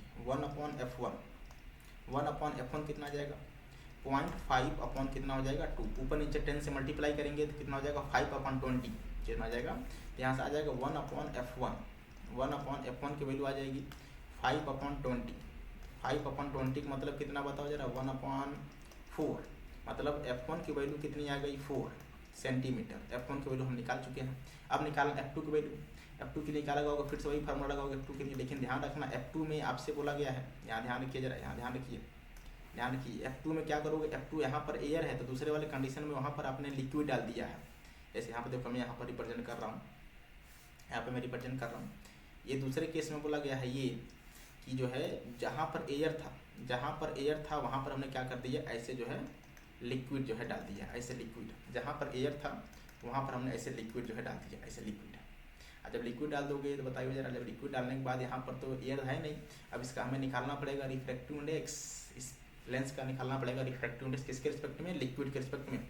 यहाँ लिखेंगे f2 की इक्वल्स टू n, अब n किसका लिखेंगे, n of glass with respect to liquid -1, ठीक ना, 1/r1 माइनस 1/r2, ये लगाएंगे, देखो पेज है कि नहीं, ठीक है, ठीक ना, ये लगाएंगे। अब पहले निकालो आप, सबसे पहले क्या निकालना पड़ेगा, सबसे पहले आपको निकालना पड़ेगा ये रिफ्रैक्टिव इंडेक्स ऑफ ग्लास, ठीक ना, with respect to liquid, formula होता है रिफ्रैक्टिव इंडेक्स ऑफ ग्लास, ठीक ना, with respect to air upon refractive index of glass, मतलब लिक्विड। ये दिया गया 1.5, ये दिया गया 1.2, कितना हो जाएगा बताओ जरा, ये कट जाएगा डेसिमल से तो 15/12 हो जाएगा, 15/12। बताओ यहाँ से n की वैल्यू कितनी आ जाएगी, ये हो जाएगा, इसको कट कर दो आप 5/4, मतलब यहाँ से n की वैल्यू हम निकाल चुके हैं। ये n क्या है, ग्लास का है, किसके रिस्पेक्ट में जरा बताओ, ये ग्लास का है लिक्विड के रिस्पेक्ट में, किसके रिस्पेक्ट में, लिक्विड के रिस्पेक्ट में। ध्यान रखिएगा ये ग्लास का जो है फोकल लेंथ है और किसके रिस्पेक्ट में है, छोड़ो, तो ये आपका 5/4। अब यहाँ पर वैल्यू पुट करेंगे हम, तो जब वैल्यू पुट करोगे तो जरा बताना यार, 1/f2 फार्मूला में क्या लिखोगे आप, 5/4 माइनस 1, ठीक है, 1/r1, फिर वही चीज़ r1 पॉजिटिव हो जाएगा, लेकिन इसका शायद 3 सेंटीमीटर रेडियस ऑफ कर्वेचर, देखो जरा 3 सेंटीमीटर, कोई दिक्कत नहीं, कोई दिक्कत नहीं, तो 3 वो आपका क्या है बताओ जरा, इनफाइनाइट हो जाएगा तो 0 हो जाएगा। इसको जब आप सॉल्व करेंगे तो सॉल्व करने के बाद बताओ यहाँ से 1/f2 की वैल्यू कितनी आ जाएगी, 1/4 मल्टीप्लाई बाई 1/3, कितना जाएगा ये 1/12, तो यहाँ से मैं आपसे बोलूँ f2 की वैल्यू कितनी आ जाएगी, तो f2 की वैल्यू आ जाएगी 12 सेंटीमीटर, कितनी आ जाएगी 12 सेंटीमीटर, ये आपका f2 की वैल्यू है, किसकी वैल्यू है, f2 की वैल्यू। हमसे रेशियो पूछे हैं यार, हमसे रेशियो पूछे हैं, क्या नहीं बता पाएंगे रेशियो, क्या नहीं बता पाएंगे रेशियो। रेशियो पूछे हैं F1/F2, F1/F2 का जो है रेशियो पूछे हैं, क्या होगा। अगले पेज की तरफ चलते हैं। तो F1/F2, F1 की वैल्यू कितनी थी जब बताइए। F1 की वैल्यू था आपका शायद 4, ठीक, और इसकी वैल्यू कितनी थी 12, कितना जाएगा ये 1/3 आ जाएगा। तो यहाँ से हम लिख सकते हैं F1/F2 की जो रेशियो आएगा, F1/F2 का जो रेशियो आ जाएगा वो कितना जाएगा 1/3। ये हमारा जो है राइट आंसर है, क्या है राइट आंसर। F1/F2 का जो रेशियो आ जाएगा बताओ कितना जाएगा वो 1/3, कितना जाएगा 1/3। ये हमारा जो है राइट आंसर है, ठीक है ना। ये तो आप आंसर पे जा सकते हो। 1/3 है क्या, यस 1/3 है। कौन सा, सेकंड वाला। तो सेकंड वाला ऑप्शन क्या हो जाएगा हमारा करेक्ट आंसर हो जाएगा। ध्यान रखिएगा ऐसे सवाल को अगर एयर है तो ठीक है, आप ये डायरेक्ट फॉर्मूला लगा सकते हो आप। लेकिन अगर एयर के अलावा अगर आपने मीडियम चेंज कर दिया है, मीडियम चेंज कर, चाहे लिक्विड गैस कुछ भी हो, वहाँ का आपको रिफ्रैक्टिव इंडेक्स दिया जाएगा। तो हमें जो है इस फार्मूले से निकालना पड़ेगा उस मीडियम, मतलब उस जो भी आपका ऑब्जेक्ट है, चाहे वो कोई कांच हो, ग्लास हो, कुछ भी हो, उसका निकालना पड़ेगा रिफ्रैक्टिव इंडेक्स किसके रिस्पेक्ट में, मीडियम के रिस्पेक्ट में। तो ऐसे निकालेंगे फार्मूला से, ठीक ना। अब देखो जरा, आपसे बोला गया है कि अ ट्रांसपेरेंट ब्लॉक ए, ठीक ना, रिफ्रैक्टिव इंडेक्स दिया गया 1.25 सराउंडेड बाय द, ठीक है, अदर मीडियम रिफ्रैक्टिव, मतलब ये एयर है, 1 दिया गया सोन फिगर, ठीक है, का light ray incident on the flat face of the block with incident angle as shown the figure. कह रहे हैं कि what is the maximum value of, देखो यहाँ पर थीटा होना चाहिए, यहाँ पर मैक्सिमम वैल्यू थीटा, यहाँ पर जो है मिस प्रिंटिंग हो गई। What is the maximum value of theta for which light suffers total internal reflection at the top surface of, मतलब यहाँ पर जो है लाइट रे का क्या हो रहा है, TIR हो रहा है, टोटल इंटरनल रिफ्लेक्शन। आप जानते हैं टोटल इंटरनल रिफ्लेक्शन जानते हैं अच्छे तरीके से। तो अगर ये आपका IC एंगल है, थीटा C है, तो मैं आपसे पूछूं इसको थोड़ा आगे बढ़ाओगे, अगर जब आगे बढ़ाओगे तो ये और ये बताओ कितने एंगल पर है, 90 पर है, 90 पर है। तो हम क्या करेंगे, पहले लगाएंगे इस पॉइंट पर स्नेल्स लॉ। क्या लगाएंगे, स्नेल्स लॉ। क्या कहते हैं बताओ Snell's law, N1 sin I, पहले लगाएंगे Snell's law, N1 sin I, ठीक ना, equals to N2 sin R, ये होता है स्नेल्स लॉ, ठीक ना। अब यहाँ का बताओ मीडियम कैसा है, 1.25 वाला है, तो 1.25, ठीक ना, साइन IC या साइन थीटा C लिख सकते हो या साइन IC लिख सकते हो, दोनों बात बराबर है। जब लाइट रे दूसरे मीडियम में जा रहा है, वो एयर है, एयर में, अच्छा साइन C मतलब TIR का मतलब ये वाला एंगल कितना 90 डिग्री। तो यहाँ से आप लिख सकते हैं साइन IC की वैल्यू बताओ, ये 1.25 उधर जाएगा तो डिवाइड निकालेगा, तो साइन IC की वैल्यू कितने निकल कर आएगी जरा बता दो यार। तो ये 1AB1, तो 1 अपॉन कितना 1.25, 1/25 100 से ऊपर नीचे मल्टीप्लाई कर देंगे तो कितना बनेगा 100/125, कितना होगा जरा बताओ इसको 4/5। अगर साइन IC की वैल्यू 4/5, तो बताओ यहाँ से मैं पूछूँ आपसे IC की वैल्यू कितनी आ जाएगी, तो IC की वैल्यू आ जाएगा कितना 53 डिग्री, कितना आ जाएगा 53 डिग्री, IC की वैल्यू आ जाएगी 53 डिग्री। अगर IC की वैल्यू 53 डिग्री, तो ज़रा बताना यार, हम लगाएंगे फिर से स्नेल्स लॉ इस वाले सरफेस पर। तो अगर बताइएगा अगर ये वैल्यू हमारा निकल गया कितना 53 डिग्री, ये कितना है बताओ जरा 90 डिग्री, ये जो एंग मतलब R जो भी आपका R रख लो नाम इसका, ये R कितना होगा, तो ये 53, ये 90, तो R कितना होगा, तो यहाँ पर लगा देंगे हम, यहाँ पर लगा देंगे, क्या लगा जरा बताओ, R प्लस, ठीक ना, R प्लस 53 प्लस 90, ठीक ना, किसके बराबर जरा बता दो 180 के बराबर। तो यहाँ से R की वैल्यू कितनी आ जाएगी 37, कितनी आ जाएगी 37 डिग्री, ठीक ना, 37 डिग्री आ जाएगा। R की वैल्यू आ गई 37, फिर से लगाएंगे स्नेल्स लॉ, स्नेल्स लॉ लगाओगे तो एयर से जाना है, तो N1 इंटू साइन थीटा, यही पूछा गया, थीटा की मैक्सिमम वैल्यू कितनी, साइन थीटा इक्वल टू क्या लिखोगे N2 into sine R, R की वैल्यू हम निकाल चुके हैं, बताओ कितना है 37 डिग्री है, R की वैल्यू हम निकाल चुके हैं कितना 37 डिग्री। N1 की वैल्यू 1 है, N1 की वैल्यू अगर 1 है तो मतलब एयर की बात कर रहे हैं, तो साइन थीटा की वैल्यू बताओ कितना आ जाएगा यार, ये कितना 1.25 देखिएगा दोस्तों, ये हो जाएगा साइन साइन 37 डिग्री कितना हो जाएगा, साइन 37, एक पेज और होगा नहीं है, साइन 37 कितना होता है बता दो, साइन 3/5 होता है। जब 3/5 होता है तो जैसे लिखेंगे साइन थीटा, क्या लिखेंगे, साइन थीटा किसके बराबर होगा, साइन थीटा बताओ जरा, 1.25, इसको चाहे तो लिख लो आप, इसको चाहो तो लिख लो आप 125/100, 125 कितना 100, इसको लिख सकते हैं हम ऊपर नीचे 100 से मल्टीप्लाई करके। साइन 37 3/5 होता है, कितना होता है 3/5 होता है। अब देखो यार ये कटे कितने टाइम्स में, इसको चाहो तो काट लो आप, ये हो जाएगा आपका 25, 5 हो जाएगा, ये 4 हो जाएगा, 5 से 5 कट जाएगा, तो यहाँ से साइन थीटा की वैल्यू कितनी आ जाएगी, साइन थीटा की वैल्यू हो जाएगी 3/4, कितनी आ जाएगी 3/4। अगर साइन थीटा की वैल्यू 3/4 तो थीटा की वैल्यू कितनी, तो साइन इनवर्स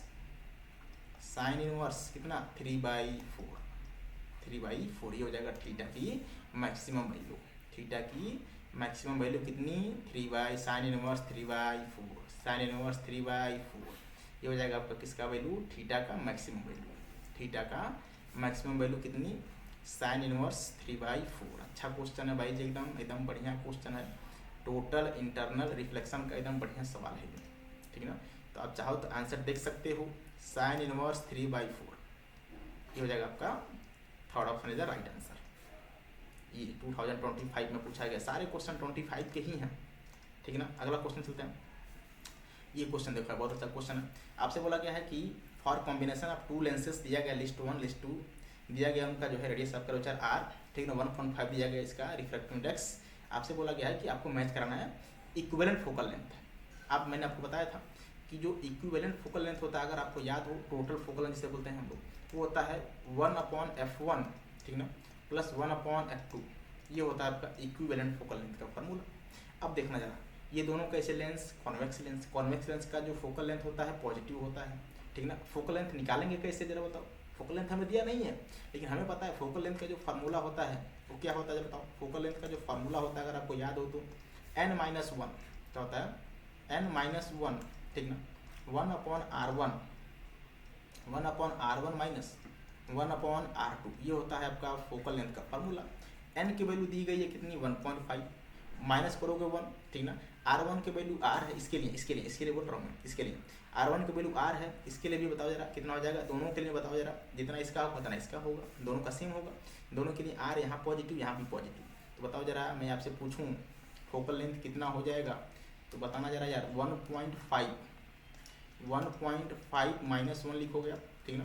ये 1/r पॉजिटिव हो जाएगा, माइनस पहले से था, माइनस फार्मूले में आ जाएगा, ये हो जाएगा, बताओ ये कितना हो जाएगा 0.5, ये हो जाएगा 2/r, तो 2.5 मल्टीप्लाई बाई 2/r, मल्टीप्लाई कर दोगे कितना आ जाएगा 1/r। तो बताओ यहाँ से f की वैल्यू कितनी आई, तो 1/f की वैल्यू कितनी आई, तो 1/f की वैल्यू आ गई 1/r, तो बताओ f की वैल्यू कितनी आ गई r। लेकिन ये टोटल नहीं है, हमें टोटल निकालना है, तो टोटल कैसे निकालोगे, तो 1/f टोटल, 1/f टोटल, तो 1/r प्लस 1/r दोनों का सेम होगा, कितना होगा जरा बताओ, ये 2/r, कितना होगा 2/r। बताओ मैं आपसे पूछूं यहाँ से f टोटल की वैल्यू कितनी आ गई, तो f टोटल की वैल्यू कितनी आ गई, f टोटल की वैल्यू आ गई r/2, कितनी आ गई r/2। पहले वाले लेंस का जो कॉम्बिनेशन है उसमें टोटल जो इक्विवेलेंट फोकल लेंथ है वो कितना आ गया r/2 आ गया, कितना आ गया r/2 आ गया। अब इसके बाद क्या करेंगे हम, मैच कराएंगे हम, देखो जरा मैच कराओ जरा, मैच कराइए, मतलब r/2 मतलब ये है कि इसका जो मैचिंग है वो किससे बता जरा, सेकंड से, ठीक ना। मतलब p का मैचिंग सेकंड से, p का मैचिंग फर्स्ट गलत हो गया, p का मैचिंग सेकंड ये सही हो सकता है, p का मैचिंग फोर्थ ये गलत हो सकता है, गलत हो गया, हो सकता नहीं हो गया, p का मैचिंग सेकंड ये हो सकता है, या तो b या तो d। अब देखो इसमें q का मैचिंग फोर्थ से, इसमें q का मैचिंग फर्स्ट से, एक और मैचिंग कराएंगे q वाला। अब यहाँ पर प्लेनो कन्वेक्स है, अब यहाँ से लाइट रे पास कराओगे, ये आपका इनफाइनाइट सरफेस है, तो इसका रेडियस ऑफ कर्वेचर इनफाइनाइट, मतलब 1/∞ 0 हो जाएगा, ठीक ना। तो पहले इसका निकालेंगे फोकल लेंथ, क्या निकालेंगे फोकल लेंथ, कैसे निकालोगे फोकल लेंथ, वही फार्मूला निकालिए, पहले फोकल लेंथ निकालो जरा, फोकल लेंथ कैसे निकालोगे, तो formula 1/f equals to n-1, तो 1.5 माइनस 1, ठीक ना। अब उसके लिए बताओ जरा, आपसे देखो जरा, ये जो आपका सरफेस है ये इनफाइनाइट है, अब इधर से लाइट रे डालोगे, इधर से लाइट रे डालोगे, इसके लिए बताओ जरा क्या होगा, ये इनफाइनाइट है 0 हो जाएगा।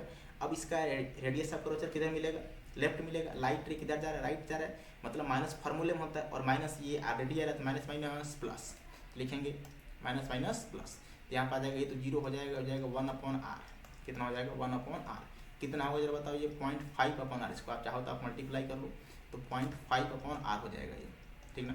ये 1/f है, क्या बताओ दूसरे के लिए उतना ही होगा, जो ये वाला है क्या इसका भी इतना ही होगा, यस, क्यों, क्योंकि इसमें R2 की वैल्यू देखो, ये R2 की वैल्यू क्या है, इनफाइनाइट है, और इसमें बताओ जरा R1 की वैल्यू क्या है, R1 की वैल्यू इन्फिनिटी है, ठीक ना। यहाँ R2 की वैल्यू R है और यहाँ पर R1 की वैल्यू R है, यहाँ पर मैं लिख दे रहा हूँ R1 की वैल्यू R है और यहाँ पर R2 की वैल्यू कितनी है, स्मॉल r है, ठीक है ना। लगाइए फिर से, उतना ही आएगा, देखो यार फिर से लगाओ इसके फिर से लगाओ, 1/f, सेकंड वाले के लिए निकाल रहा हूँ मैं, देखना जरा सेकंड वाले के लिए, उसी में सेकंड वाले के लिए 1/f नॉट मान लो, ठीक, कोई दिक्कत नहीं, ये तो वही रहने वाला है, 1.5 बोला गया है, सेम है सभी के लिए। अब इसमें बताओ 1/r पॉजिटिव हो जाएगा, ये आपका जीरो हो जाएगा, कितना आएगा बताओ जरा 0.5/r, ठीक। अब हमें लिखना है f टोटल, क्या लिखना है f टोटल, तो f टोटल 1/f टोटल क्या होता है बताओ जरा, 1/f1, 1/f प्लस 1/f0, तो कितना 0.5/r, 0.5/r प्लस कितना 0.5/r, कितना हो जाएगा, यहाँ पर आप एक पेज और ऐड कर सकते हैं, तो 1/f टोटल, 1/f टोटल कितना हो जाएगा बताओ, 1/f टोटल कितना होगा, तो 1/f टोटल हो जाएगा, 1/f टोटल ऐड कर दोगे तो 0.5 प्लस 0.5 कितना हो जाएगा 1.0/r, तो यहाँ से आप लिख सकते हैं f टोटल की जो वैल्यू आ जाएगी वो कितनी आ जाएगी r, कितनी आ जाएगी r, f टोटल की जो वैल्यू आ जाएगी हो जाएगी r, ठीक ना। मतलब टोटल मैग्निफिकेशन आ गया सेकंड वाले कॉम्बिनेशन में कितना r। अब आप ऑप्शन को मैच कराएंगे, ऑप्शन को मैच कराएंगे, ठीक ना, ऑप्शन को मैच कराइए यार, ऑप्शन को मैच r।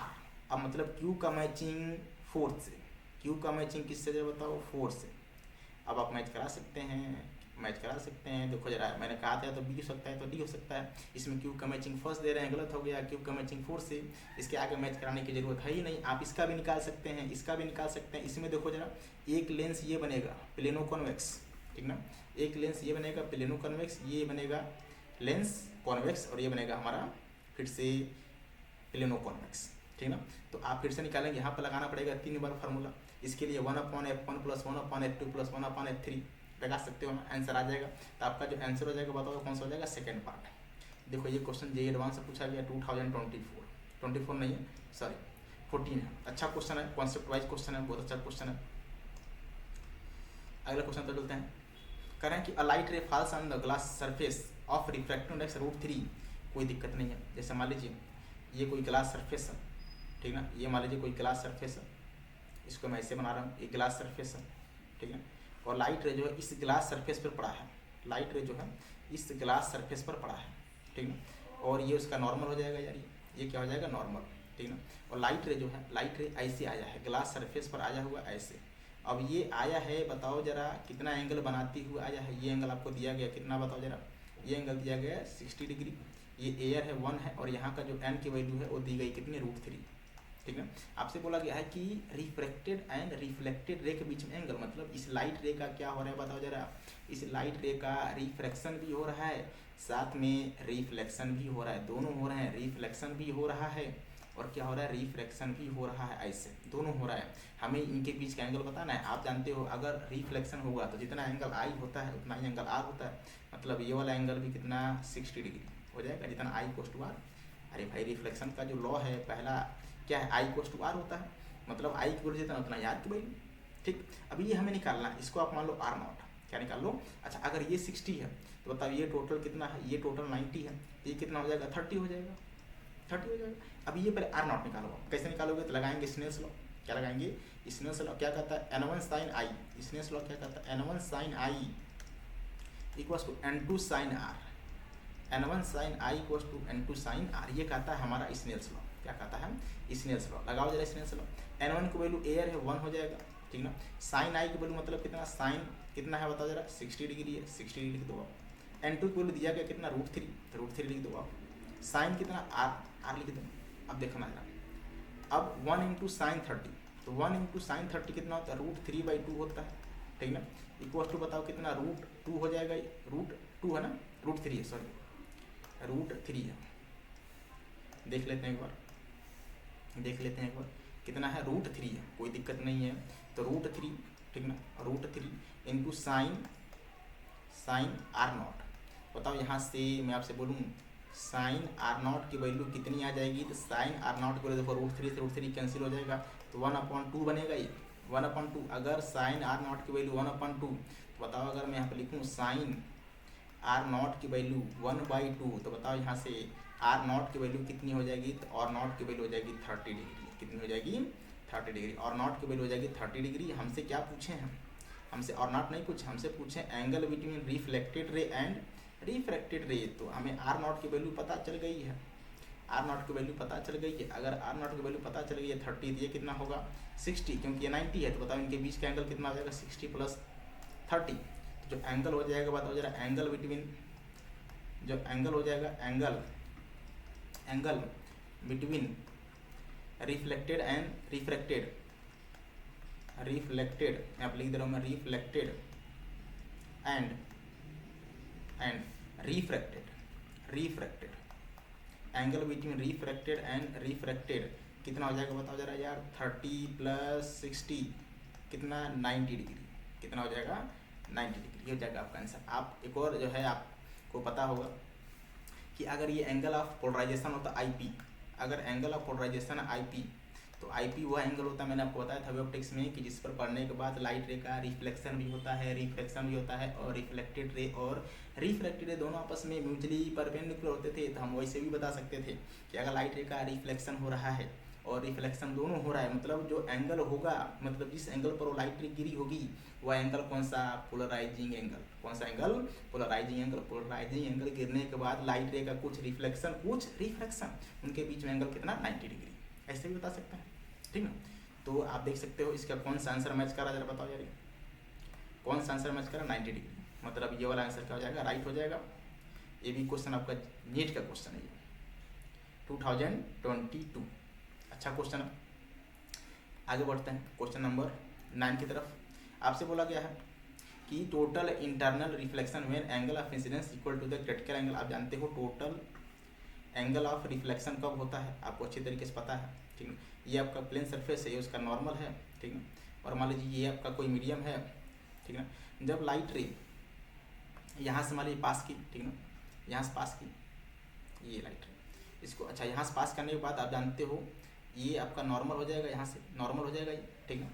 लेकिन लाइट रे कुछ ऐसे जाती है, लाइट रे कुछ ऐसे जाती है, ठीक है। उसका क्या होता है बताओ जरा, रिफ्रैक्शन होता है। ये एंगल I, ये एंगल R। हमें क्या कराना है, टोटल इंटरनल रिफ्लेक्शन। मतलब ये है, अगर लाइट रे किसी प्लेन सरफेस पर पड़ता है, ध्यान से समझना जरा, अगर लाइट रे किसी प्लेन सरफेस पर पड़ता है तो उस लाइट रे का क्या होता है, रिफ्लेक्शन होता है। हमें कराना है रिफ्लेक्शन। यहाँ पे देखो आप क्या लिखा हुआ है, रिफ्लेक्शन। मतलब जो लाइट रे रिफ्लेक्टेड हुई है दूसरे मीडियम में, उस लाइट रे को रिफ्लेक्ट करा के उसी मीडियम में वापस लेकर आना है, इसी का नाम होता है टोटल इंटरनल रिफ्लेक्शन। जो जिस लाइट का क्या हुआ है, जिस लाइट का हुआ है रिफ्रैक्शन, जो लाइट रे एक मीडियम से दूसरे मीडियम में गई है, उस लाइट रे को अगर हम सेम मीडियम में लौटा दें, उस लाइट रे को अगर जिस मीडियम में गई है सेम मीडियम में लौटा दें, तो उसी का नाम होता है टोटल इंटरनल रिफ्लेक्शन। क्या होता है, टोटल इंटरनल रिफ्लेक्शन। तो अगर आई की वैल्यू बढ़ाओगे, अगर एंगल ऑफ इंसिडेंस बढ़ाओगे आप, तो आर की वैल्यू भी क्या होगी, बढ़ेगी, नॉर्मल से बढ़ती जाएगी। तो हम यहाँ पर आई की वैल्यू बढ़ाएंगे, आर की वैल्यू बढ़ती जाएगी। एक समय ऐसा आएगा कि आई की वैल्यू बढ़कर कितनी हो गई, मान ली IC कितनी हो गई, IC। उस कंडीशन में जो आर की वैल्यू होती है, उस कंडीशन में जो आर की वैल्यू होती है, ध्यान रखिएगा, उस कंडीशन में जो आर की वैल्यू होती है उसका नाम होता है 90 डिग्री। और उस कंडीशन में जो लाइट रे है वो सरफेस को ऐसे ग्रेज करके जाती है, सरफेस को ऐसे ग्रेज करके जाती है, ठीक ना।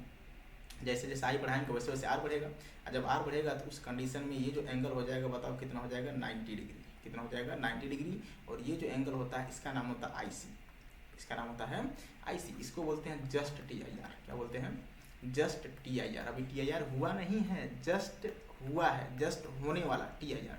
थोड़ा सा एंगल इंसिडेंस का और बढ़ा दिए, थोड़ा सा एंगल इंसिडेंस का और बढ़ा दिए साहेब, तो ये लाइट रे जो अभी ग्रेज करके जा रही थी, वो लाइट रे उसी मीडियम में वापस लौट जाएगी जिस मीडियम से वो आई थी।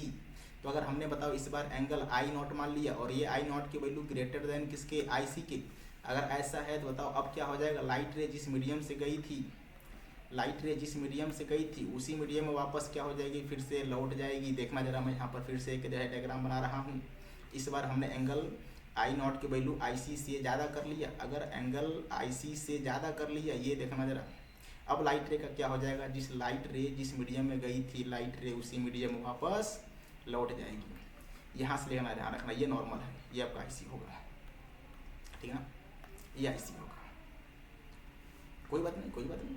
अब बताओ ये एंगल कितना, ये एंगल आपका I0 कितना हो गया, I0, ठीक ना, I0। अगर ये एंगल I0 तो ये वाला भी कितना होगा, I0, क्योंकि इसका क्या हो गया है, रिफ्लेक्शन। और रिफ्लेक्शन होने का मतलब कि I की वैल्यू किसके बराबर, R के बराबर। Angle of incidence equals to angle of reflection, ये पहला लॉ है, लॉ ऑफ रिफ्लेक्शन का, ठीक ना। तो हमने क्या कर दिया, जो लाइट रे का रिफ्रैक्शन हुआ था, जो लाइट रे एक मीडियम से ये दूसरे मीडियम में गई थी, उस लाइट रे को उसी मीडियम में वापस लौटा दिए, इसी का नाम टोटल इंटरनल रिफ्लेक्शन। तो बताओ जरा, आपसे ये नहीं पूछा है, जस्ट पूछा गया है। तो जस्ट में जो एंगल बनेगा वो कितना बनेगा, 90 डिग्री। कितना बनेगा, 90 डिग्री। तो आपका जो आंसर हो जाएगा वो कितना हो जाएगा, फोर्थ पार्ट, ठीक ना। क्रिटिकल, इसी का नाम होता है क्रिटिकल, IC के नाम होता है, इसका बोलते हैं हम लोग क्रिटिकल कंडीशन। क्या बोलते हैं, क्रिटिकल कंडीशन, इसी के नाम होता है क्रिटिकल कंडीशन। क्या होता है, क्रिटिकल कंडीशन, मतलब उस टाइम R की वैल्यू कितनी, 90 डिग्री। तो आप देख सकते हैं, आप देख सकते हैं आपका आंसर कौन सा इतना। और ये क्वेश्चन आपका नीट में पूछा गया 2019। चलिए अगले क्वेश्चन पर चलते हैं। क्वेश्चन नंबर 10 क्या कह रहा है जरा बताओ।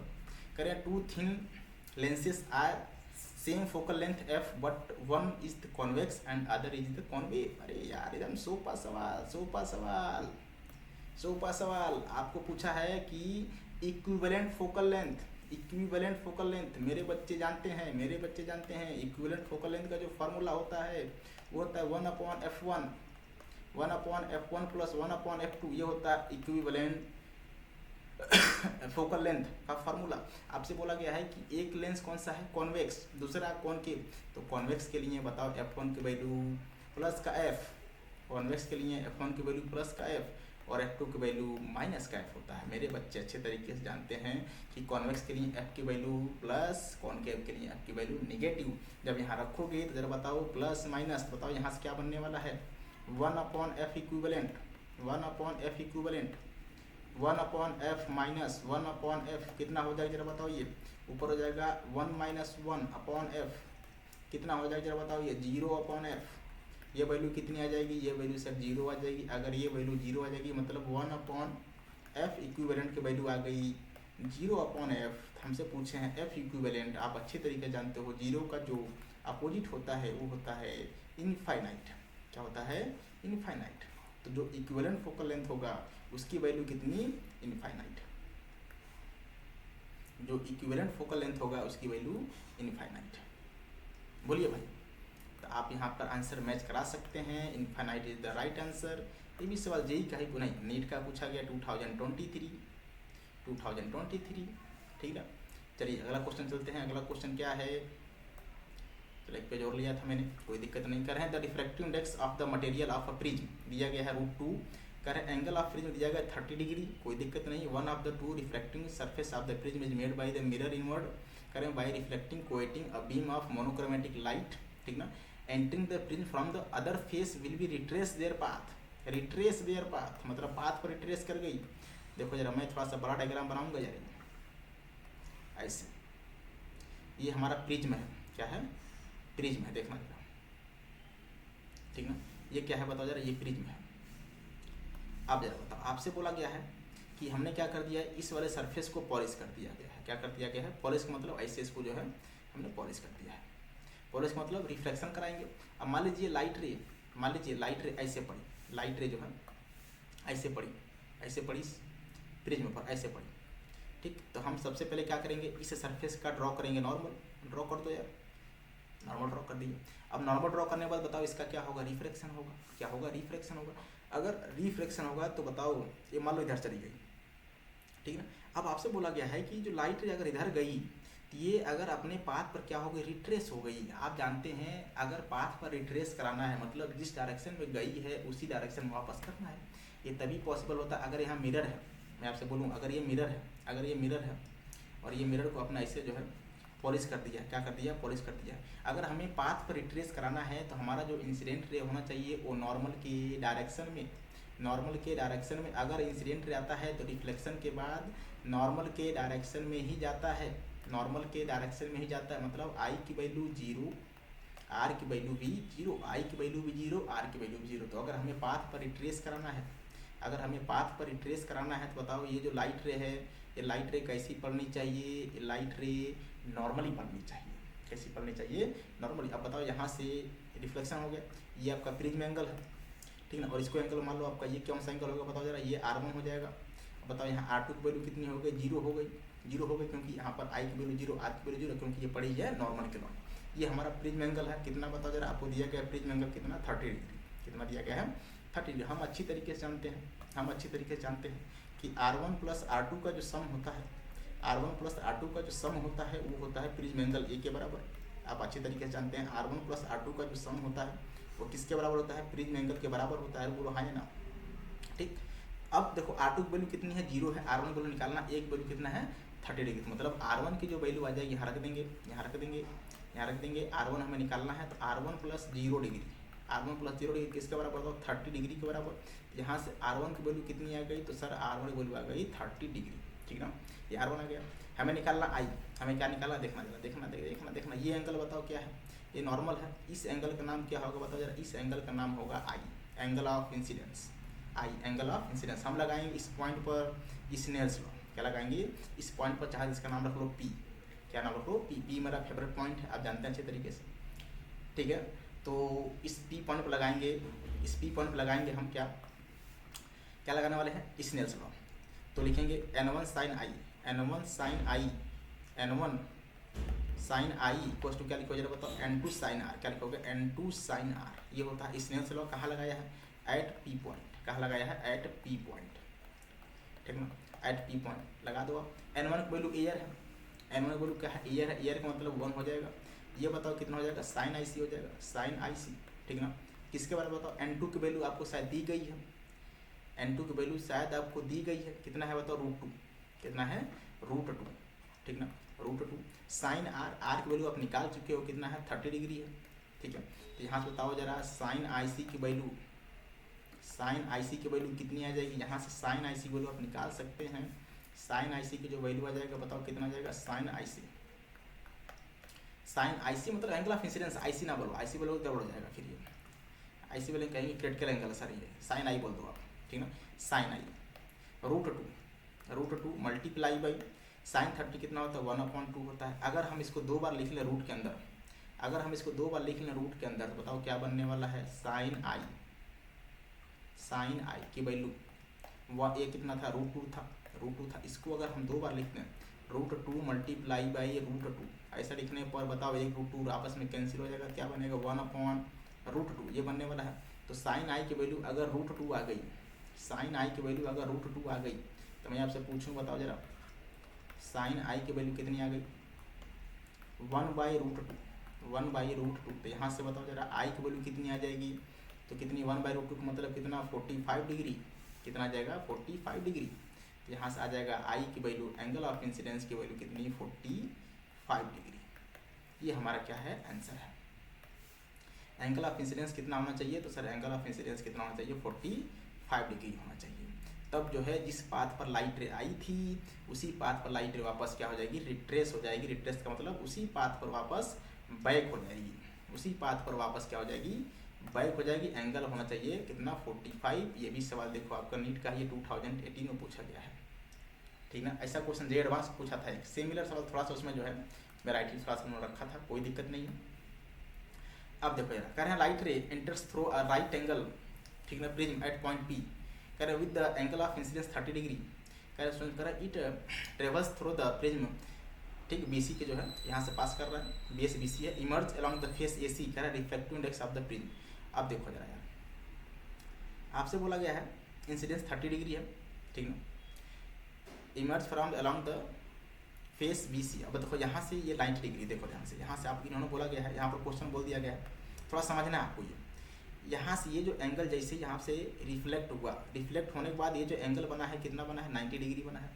क्या ये रेयर से डेंसर में जा रहा है, तो बताओ ये एंगल जो होना चाहिए, ये एंगल ये कितना होना चाहिए, IC, कितना IC, क्योंकि ये लाइट रे का TIR हुआ है, क्या हुआ है, TIR, क्योंकि लाइट रे नॉर्मल से 90 डिग्री पे गई है और कंडीशन डेंसर टू रेरर, ठीक ना, तो डेंस से रेरर में गई है, ये n से 1 में गई है, n से 1 में गई है, तो यहाँ पर TIR का कंडीशन क्या कर रहा है, एग्जिस्ट कर रहा है। अगर ये 90, ये IC, आप जानते हो इसको मान लो आप R, क्या मान लो R, ये प्रिज्म एंगल 90 डिग्री दिया गया है, तो हम जानते हैं, हम अच्छे तरीके से जानते हैं R1 प्लस R2 का फिर से वही जो सम होता है किसके बराबर होता है, प्रिज्म एंगल A के। बताओ यहाँ प्रिज्म एंगल A की वैल्यू कितनी है, तो 90 डिग्री है, कितनी डिग्री है, 90। R2 की वैल्यू बताओ कितना है, ये IC है, R1 की वैल्यू हमें निकालना है, तो पहले हम निकालेंगे ये IC, क्या निकालेंगे IC, कैसे निकालोगे, तो यहाँ पर लगाओगे स्नेल्स लॉ, क्या लगाओगे, स्नेल्स लॉ, ठीक ना। अब स्नेल्स लॉ लगाने के लिए हम क्या करेंगे जरा बताओ यार, हमसे पूछा है n, ठीक है, कोई दिक्कत नहीं है, या पहले क्या कर दो आप, हाँ ठीक है, लगाओ जरा पहले 30, ठीक है, पहले यहाँ पर लगाइए स्नेल्स लॉ। स्नेल्स लॉ क्या कहता है बताओ जरा, n1 sin I equals to n2 sin R, तो n, ठीक है, n लिख लो, n2 नहीं, n sin IC, n sin IC, ठीक है ना, इक्वल्स टू क्या लिखोगे, n2 की वैल्यू 1 हो जाएगी, उधर गया है TIR हुआ है, TIR का मतलब जो है एंगल कितना हो जाएगा, 90 डिग्री हो जाएगा, मतलब n की वैल्यू यहाँ से IC वैल्यू कितनी आ जाएगी, तो sin IC, n equals to sin IC कितना हो जाएगा बताओ जरा, 1 हो जाएगा ये, तो यहाँ से मैं आपसे बोल सकता हूँ sin IC की वैल्यू कितनी आई,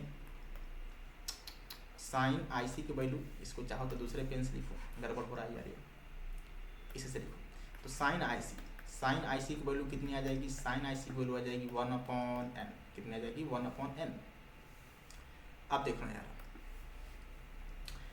R1 प्लस R2 का सम किसके बराबर, 90 के बराबर, ये एंगल बताओ कितना है, ये भी 90 डिग्री है, परपेंडिकुलर है, ठीक ना, ये 90 पहले से है, ठीक ना, अगर ये 90 तो ये IC, तो ये कितना होगा 90 माइनस IC, क्योंकि ये IC ये 90, तो इस R की वैल्यू चाहो तो आप यहाँ से डायरेक्ट लिख लो, कितना हो जाएगा बताओ जरा, चाहे यहाँ से भी लिख सकते हो आप, R की वैल्यू 90 माइनस IC, क्योंकि R1 की वैल्यू यहाँ से बताओ कितनी है, R1 की वैल्यू कितनी है, IC है, IC प्लस R1 का सम किसके बराबर, 90 के बराबर, बताओ यहाँ से मैं बोल सकता हूँ R1 की वैल्यू कितनी आ जाएगी, तो R1 की वैल्यू या R, इसको R1 मान लीजिए, कुछ देर के लिए R1 मान लीजिए, तो R1 की वैल्यू कितनी आ जाएगी, 90 माइनस IC, कितनी आ जाएगी, 90 माइनस IC, ये R1 की वैल्यू आ गई यार, ये R1 की वैल्यू आ गई 90 माइनस IC, कितनी आ गई, 90 माइनस IC।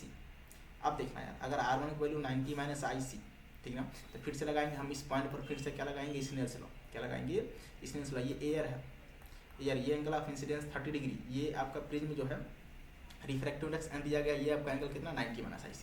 तो फिर से लगाओ जरा, फिर से लगाएंगे स्नेल्स लॉ, क्या कहेगा बताओ जरा, n मतलब यहाँ पे देखना, कलर में चेंज कर रहा हूँ, n1 sin I मतलब 1 into sine 30 degree, 1 into sine 30 degree equals to क्या लिखोगे, n इंटू साइन IC।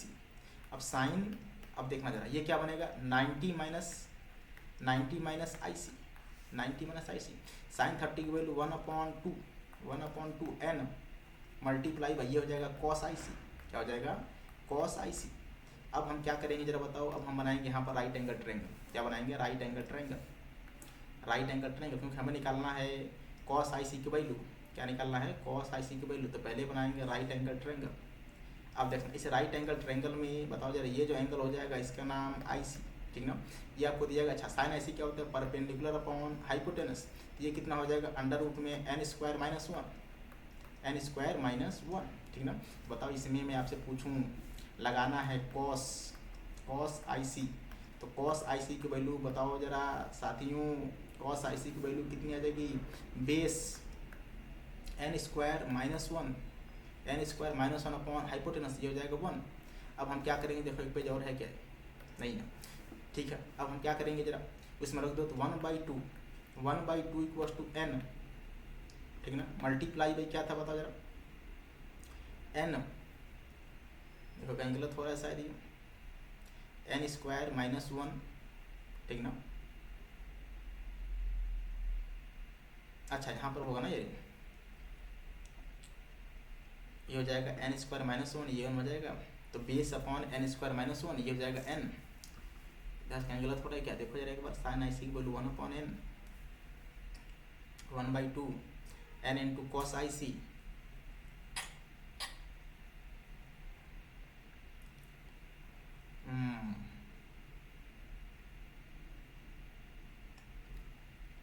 इधर देख लेंगे जरा एक बार। ये n है, ठीक है, 90 हो जाएगा, ठीक है। ये R1 की वैल्यू कितनी IC है, तो 90 में से R को 90 में सब ठीक तो है। ये 30 डिग्री 1 है, ये n इंटू साइन, हाँ ठीक तो है। फिर कहाँ गलत हो रही है, ये कहाँ गलत है, क्योंकि इधर शायद क्वाड्रेटिक आएगा, ये क्वाड्रेटिक आने वाला है। ये साइन थीटा हो जाएगा परपेंडिकुलर अपन हाइपोटेनस, ये हो जाएगा अंडर रूट में n² - 1 साइन कॉस हो जाएगा इतना।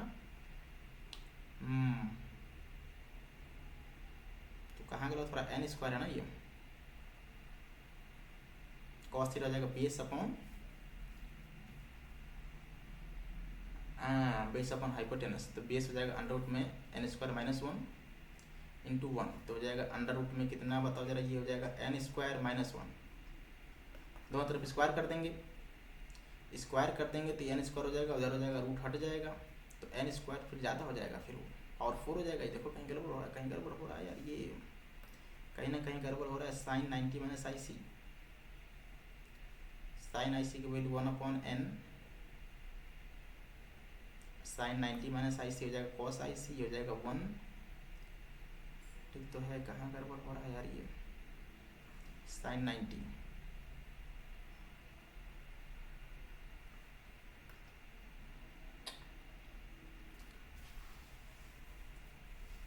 करके देखें क्या ये क्या है, ये चलो देखते हैं। 1/2, ठीक है, स्क्वायर कर दो दोनों तरफ, स्क्वायर करेंगे तो क्या बनेगा ये बताओ, स्क्वायर जब करेंगे तो बनेगा 1/4, ठीक ना। इधर हो जाएगा n², ठीक, इधर n² - 1, ठीक ना। तो क्रॉस मल्टीप्लाई कर लोगे, अगर क्रॉस मल्टीप्लाई करने के बाद क्या बनेगा, 4 इंटू n² - 1 किसके बराबर, 1 के बराबर। तो यहाँ से n² - 1 किसके बराबर, 1/4 के बराबर। तो यहाँ से एक वैल्यू हम लिख सकते हैं n² की वैल्यू 4, यहाँ चलो लिखो n² की वैल्यू कितनी हो जाएगी, n² की वैल्यू 1/4, तो n की वैल्यू कितनी 1/2। 1/2 शायद एग्जिस्ट करता नहीं है, क्योंकि 1/2 मतलब मिनिमम जो एयर होता है कितना होता है, 1 होता है।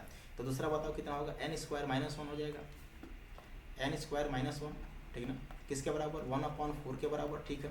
तो n² की वैल्यू कितनी आ जाएगी बताओ जरा, 1/4 + 1 कितना आ जाएगा, ये 5/4, कितना आ जाएगा 5/4, n² की वैल्यू 5/4, तो n की वैल्यू कितनी आ जाएगी, रूट में 5 / 2, ये हो जाएगा यार। ये अब देखो इतना आंसर शायद मैच कर रहा है क्या, ये n की वैल्यू √5/2,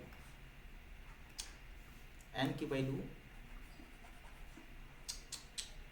n² की वैल्यू यहाँ से लिखेंगे कितना था, ये 1/2 बताओ यहाँ से n की वैल्यू कितनी निकल कर आई, लिखने की जगह भी नहीं बची हुई है। n की वैल्यू इधर लिखूँ क्या, पीछे n की वैल्यू यहाँ पर लिख रहा, देखना जरा n की वैल्यू कितनी आई, रूट में 5, इधर लिख रहा n की वैल्यू आ गई रूट में 5, ठीक, /2, ये आ जाएगा आंसर आपका। अब इसको आंसर को जरा मैच कराओ यार, देखो कौन सा आंसर मैच कर रहा है इससे। जब मैच कराएंगे तो आई थिंक कोई ना कोई मैच करना चाहिए। देखो 5/2 है, कौन सा है, ये वाला, तो आपका आंसर यही हो जाएगा, कितना, सेकंड वाला। ये भी क्वेश्चन होता है नीट का ही पूछा गया सवाल है, 2024, अच्छा सवाल है, बहुत अच्छा सवाल है ये, ठीक है ना, क्योंकि 90 पर है तो ये IC होगा। अगर ये IC होगा तो R1 + R2 का सम 90 बराबर, ये आपका IC है, अगर तो R2 की वैल्यू कितनी हो जाएगी, 90 - IC, मतलब ये अगर 90 - IC, ये आपका 30 एयर है, तो यहाँ पर पहले लगाओगे तो हो जाएगा n sin IC = ये एयर है, तो 1 × sin 90 1 हो जाएगा, तो यहाँ से sin IC की वैल्यू आप डायरेक्ट लिख सकते हो क्या, 1/n, क्या लिख सकते हो 1/n। जब इस पर लगाओगे सेंस लॉ, तो 1 × sin 30 किसके बराबर, n × sin 90 - IC, क्या लिखेंगे, sin 90 - IC। अगर sin 90 - I लिखोगे तो cos IC हो जाएगा, n तो पहले से था ही था, ये 1 × sin 30 बोले 1/2।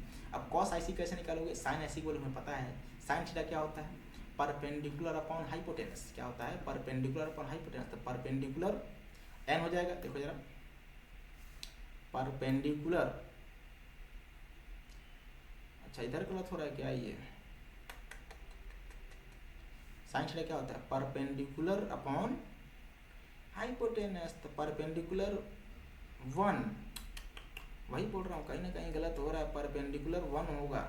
इसको जो है मैं इरेज कर रही हूँ, अगर ये 1 हो जाएगा, ये हाइपोटेनस, देखो ना, देखो थोड़ा सा, देखो गड़बड़ हो गया, देखिए थोड़ा सा गड़बड़ होने में खेल गड़बड़ हो जाती है, इसको मैं इरेज कर रहा हूँ, देखिएगा जरा, ठीक है ना। साइन ऐसी कुल 1/n, मतलब परपेंडिकुलर, इधर देखिए, इधर देखिए, थोड़ा सा गलती हो गया भाई जी यार, जहाँ थोड़ा सा आपका दिमाग इधर उधर भटका तो सवाल का आंसर तुरंत चेंज हो जाएगा, तुरंत चेंज, वही मैं बोल रहा हूँ, क्यों आ रहा है ऐसा, क्योंकि n का पावर 4 का मतलब उसका फैक्टर बहुत करना आसान नहीं है, n का पावर 4 का फैक्टर, है ना, इसलिए ऐसा बोल रहा था। ये आपका बताओ जरा, n अंकल IC है, ठीक ना, ये बताओ परपेंडिकुलर 1, ये हो जाएगा n, बताओ ये कितना होगा, अंडर रूट में n² - 1, ये हो जाएगा ये, ठीक ना। अब लगाएंगे जब स्नेल्स लॉ, जब स्नेल्स लॉ लगाओगे तो क्या होगा जरा बताओ, 1 × साइन IC, 1 × साइन 30 डिग्री, ठीक ना, किसके बराबर होता है, n × साइन, ठीक ना, 90 - IC, साइन 90 - IC, ये लगाओगे। अब ये बताओ कितना हो जाएगा, 1/2 हो जाएगा, 1/2 = देखना जरा, 1/2 = क्या लिखोगे जरा बताओ, ये n को ऐसे रहने दीजिए आप, ठीक ना, साइन 90 - IC कितना हो जाएगा, cos IC हो जाएगा, cos IC। अब यहाँ पर बताओ आप, cos IC की वैल्यू कितनी हो जाएगी, बेस n² - 1, ठीक ना, अपॉन हाइपोटेनस, ये n सन क्या हो जाएगा, कैंसिल हो जाएगा। तो 1/2 की वैल्यू किसके बराबर बताओ जरा, अंडर रूट में n² - 1, ये हो जाएगा अंडर रूट में n² - 1, दोनों तरफ कर देंगे स्क्वायर, स्क्वायर करोगे तो इधर हो जाएगा 1/4 = क्या बनेगा जरा बताओ, n² - 1, ये माइनस हो जाएगा तो प्लस हो जाएगा, तो बताओ n² की वैल्यू 1/4 + 1 कितना होगा बताओ जरा, ये 5/4, कितना हो जाएगा, 5/4। अगर n² की वैल्यू 5/4 तो बताओ n की वैल्यू कितनी आ जाएगी यार, n की वैल्यू आ जाएगा रूट में 5/2, ये हो जाएगा n की वैल्यू, ठीक ना, ये एकदम करेक्ट आंसर है। थोड़ा सा देखो कहीं गलत हो गया, देखिए ध्यान से दोस्तों, तो थोड़ा सा आंसर जो है चेंज हो जाएगा और गलत हो जाएगा क्वेश्चन ही, ठीक ना। तो हमें भी ये लगा था, क्योंकि n का पावर 4 का फैक्टर आसान नहीं, आप भी जानते हैं, मैं भी जानता हूँ, तो इसलिए थोड़ा सा मुझे थोड़ा सा ऐसा लगा कि लग रहा है कि यार थोड़ा सा कहीं ना कहीं हम फंस गए हैं, क्योंकि n का पावर 4 तो आना ही नहीं चाहिए, नीट के सवाल में तो नहीं आएगा यार, है ना। हाँ, अगर जेई का होता मान लो तो थोड़ा सोच सकते थे, एडवांस का सवाल, मेंस में नहीं आएगा, एडवांस में कि इतना हो सकता है कॉम्प्लिकेटेड, ठीक ना। तो आपका आंसर तो यही होने वाला, ठीक है, नीट का पूछा गया सवाल है, चलिए कोई दिक्कत नहीं है, ठीक ना, सॉरी गलती हो गई यार, ध्यान दिया नहीं। चलिए अगला क्वेश्चन तो चलते हैं। 13, correct 2 thin convex lens of focal length, देखो दिया गया है 30 सेंटीमीटर एंड 10 सेंटीमीटर, कोएक्सियली 10 सेंटीमीटर, मतलब उनके बीच का जो डिस्टेंस है वो कितना है, 10 सेंटीमीटर, मतलब एक आपका ये हो गया, ठीक ना, और ये आपका दूसरा हो गया, ठीक ना। देखो इतना अच्छा बना नहीं पाएंगे, इसको मान लेंगे आप लेंस, ठीक ना। कौन सा लेंस है बताओ जरा, कॉन्वेक्स लेंस है, ये होगा उसका प्रिंसिपल फोकस, क्या है, ये है उसका प्रिंसिपल फोकस, ठीक ना, ये उसका प्रिंसिपल फोकस है। इसको थोड़ा सा और मैं यहाँ पर मैच करा दे रहा हूँ, ठीक ना। और ये बोला गया है इनके बीच का जो डिस्टेंस है, इन दोनों कॉन्वेक्स लेंस के बीच का जो डिस्टेंस है, ये आपको दिया गया है कितना, 10 सेंटीमीटर, मतलब डी की वैल्यू हमें दे दी गई है कितनी बताओ जरा, डी की वैल्यू हमें दे दी गई है कितनी, 10 सेंटीमीटर, ठीक ना, कोई दिक्कत वाली बात नहीं है, ठीक है। और आपको दिया गया फोकल लेंथ, f1 की वैल्यू दी गई है कितनी बताओ जरा, फोकल लेंथ दिया गया 30 सेंटीमीटर, और f2 की वैल्यू दिया गया कितना, 10 सेंटीमीटर। हमसे क्या पूछे हैं, हमसे पूछे हैं कि power of this combination, power पूछा गया है, तो पावर क्या होता है बताओ जरा, पावर का फार्मूला आप जानते हैं, 1/f होता है, क्या होता है, 1/f होता है, पावर का जो फार्मूला होता है ये होता है 1/f होता है। तो पहले क्या निकालेंगे, f किसका, f टोटल इक्विवेलेंट, क्या निकालेंगे, f इक्विवेलेंट। अब इसका देखो जरा, जो f इक्विवेलेंट होता है इस कॉम्बिनेशन का, देखो अब ये दोनों कोहेक्सियली नहीं है, अगर ये कोहेक्सियली मतलब अगर एकदम क्लोज होते हैं पास पास, तो होता है 1/f1 + 1/f2 + 1/f3 + dot order जहाँ तक जाए, लेकिन ये पास पास नहीं है, इनके बीच का डिस्टेंस कितना है, 10 सेंटीमीटर है। तो इस केस में जो इक्विवेलेंट फोकल लेंथ का जो फार्मूला आता है वो होता है, मैं यहाँ पर लिख रहा हूँ, देखिए जरा बहुत इंपॉर्टेंट फार्मूला है, 1/f1 + 1/f2, ठीक ना। यहाँ लगाएंगे -d, इनके बीच का डिस्टेंस अपॉन f1 × f2, ये फार्मूला होता है, बहुत ही इंपॉर्टेंट फार्मूला है यार ये, ठीक ना, बहुत ही इंपॉर्टेंट फार्मूला है। अगर उनके बीच का डिस्टेंस मान लो कुछ दे दिया गया, ठीक ना, तो ये जो हो जाएगा बताओ इक्विवेलेंट फोकल लेंथ का जो फार्मूला बनेगा यही बनेगा आपका, ठीक ना। इक्विवेलेंट फोकल लेंथ का जो फार्मूला बनेगा यही बनेगा। कितना 1/f1 + 1/f2 माइनस लगाएंगे बीच में d/f1 × f2, ये है फार्मूला। f1 की वैल्यू f2 को दी गई, d की वैल्यू दी गई। यहाँ से पहले फोकल लेंथ निकालेंगे, निकालो जरा फोकल लेंथ, निकालो। तो 1/f इक्विवेलेंट, देखिए जरा कितना होगा जरा बताओ। 1/f इक्विवेलेंट 1/f1 कितना है 30 सेंटीमीटर, प्लस क्या लिखोगे 1/10 सेंटीमीटर, कोई दिक्कत वाली बात नहीं है। बीच में साइन माइनस लगाएंगे, जब माइनस लगाओ डी की वैल्यू कितना 10 सेंटीमीटर, f1 की वैल्यू कितना 30, f2 की वैल्यू कितना जरा बताओ, f2 की वैल्यू कितनी 10, ठीक। अब इसको सॉल्व करेंगे, जब इसको सॉल्व करेंगे तो देखना जरा 10 से 10 कितना बनेगा 1/30, ठीक ना, प्लस 1/10, ठीक ना, माइनस का 1/30, ये आपस में कैंसिल हो गए। तो बताओ यहाँ से 1/f इक्विवेलेंट, 1/f इक्विवेलेंट की जो वैल्यू आ गई कितनी आ गई 1/10 आ गई, ठीक ना। हमसे क्या पूछे हैं, हमसे पावर पूछे हैं। पावर का फार्मूला क्या होता है, पावर का फार्मूला क्या होता है, पावर का जो फार्मूला होता है वो होता है 100/f, और ये किस में आता है डायोप्टर में आता है, और आंसर आपका डायोप्टर में ही है। तो इसमें किस में आएगा, ये डायोप्टर में डी में आएगा। तो बताओ p की वैल्यू हम लिखेंगे यहाँ पर, p की वैल्यू लिखेंगे यहाँ पर, बताओ 100, ठीक ना, डिवाइडेड बाई f की वैल्यू कितना 10, कितना आ जाएगा बताओ 10 × d, कितना आ जाएगा 10 × d। मतलब ये है कि पावर का जो वैल्यू आ जाएगी कितनी आ जाएगी 10d, 10 डायोप्टर, कितना आ जाएगा 10 डायोप्टर, आपका आंसर आ जाएगा 10 डायोप्टर। ये पावर का फार्मूला मतलब आंसर वैल्यू हो जाएगी ये, ठीक है। तो आज का सेशन का आखिरी क्वेश्चन था यार ये, ठीक है। तो देखिए इसका आंसर आप मैच करा सकते हैं, कौन सा आंसर आएगा मैच करा सकते हो, कौन सा आंसर आने वाला जरा बता दो यार, कौन सा आंसर आप देख सकते हैं प्रीवियस वाले में 10D, 10D का मतलब लास्ट। ये सवाल जेई का पूछा गया 2025। सोचो इस फार्मूले पर जो है उन्होंने बना दिया है क्वेश्चन, फार्मूले पर ही बना दिया है, ठीक ना। तो जेई मेंस में क्वेश्चन चाहे कोई भी पेपर हो दुनिया का, उसमें इजी क्वेश्चन भी होते हैं, कठिन क्वेश्चन भी होते हैं, मॉडरेट भी होते हैं। हमें उन इजी क्वेश्चंस को, मॉडरेट क्वेश्चन को ही देखना होता है, करना होता है, उसी से हमारा सिलेक्शन होता है। चलिए आज की बात यहीं तक, बाकी बातें करेंगे नेक्स्ट सेशन में। मिलते हैं, थैंक यू, धन्यवाद।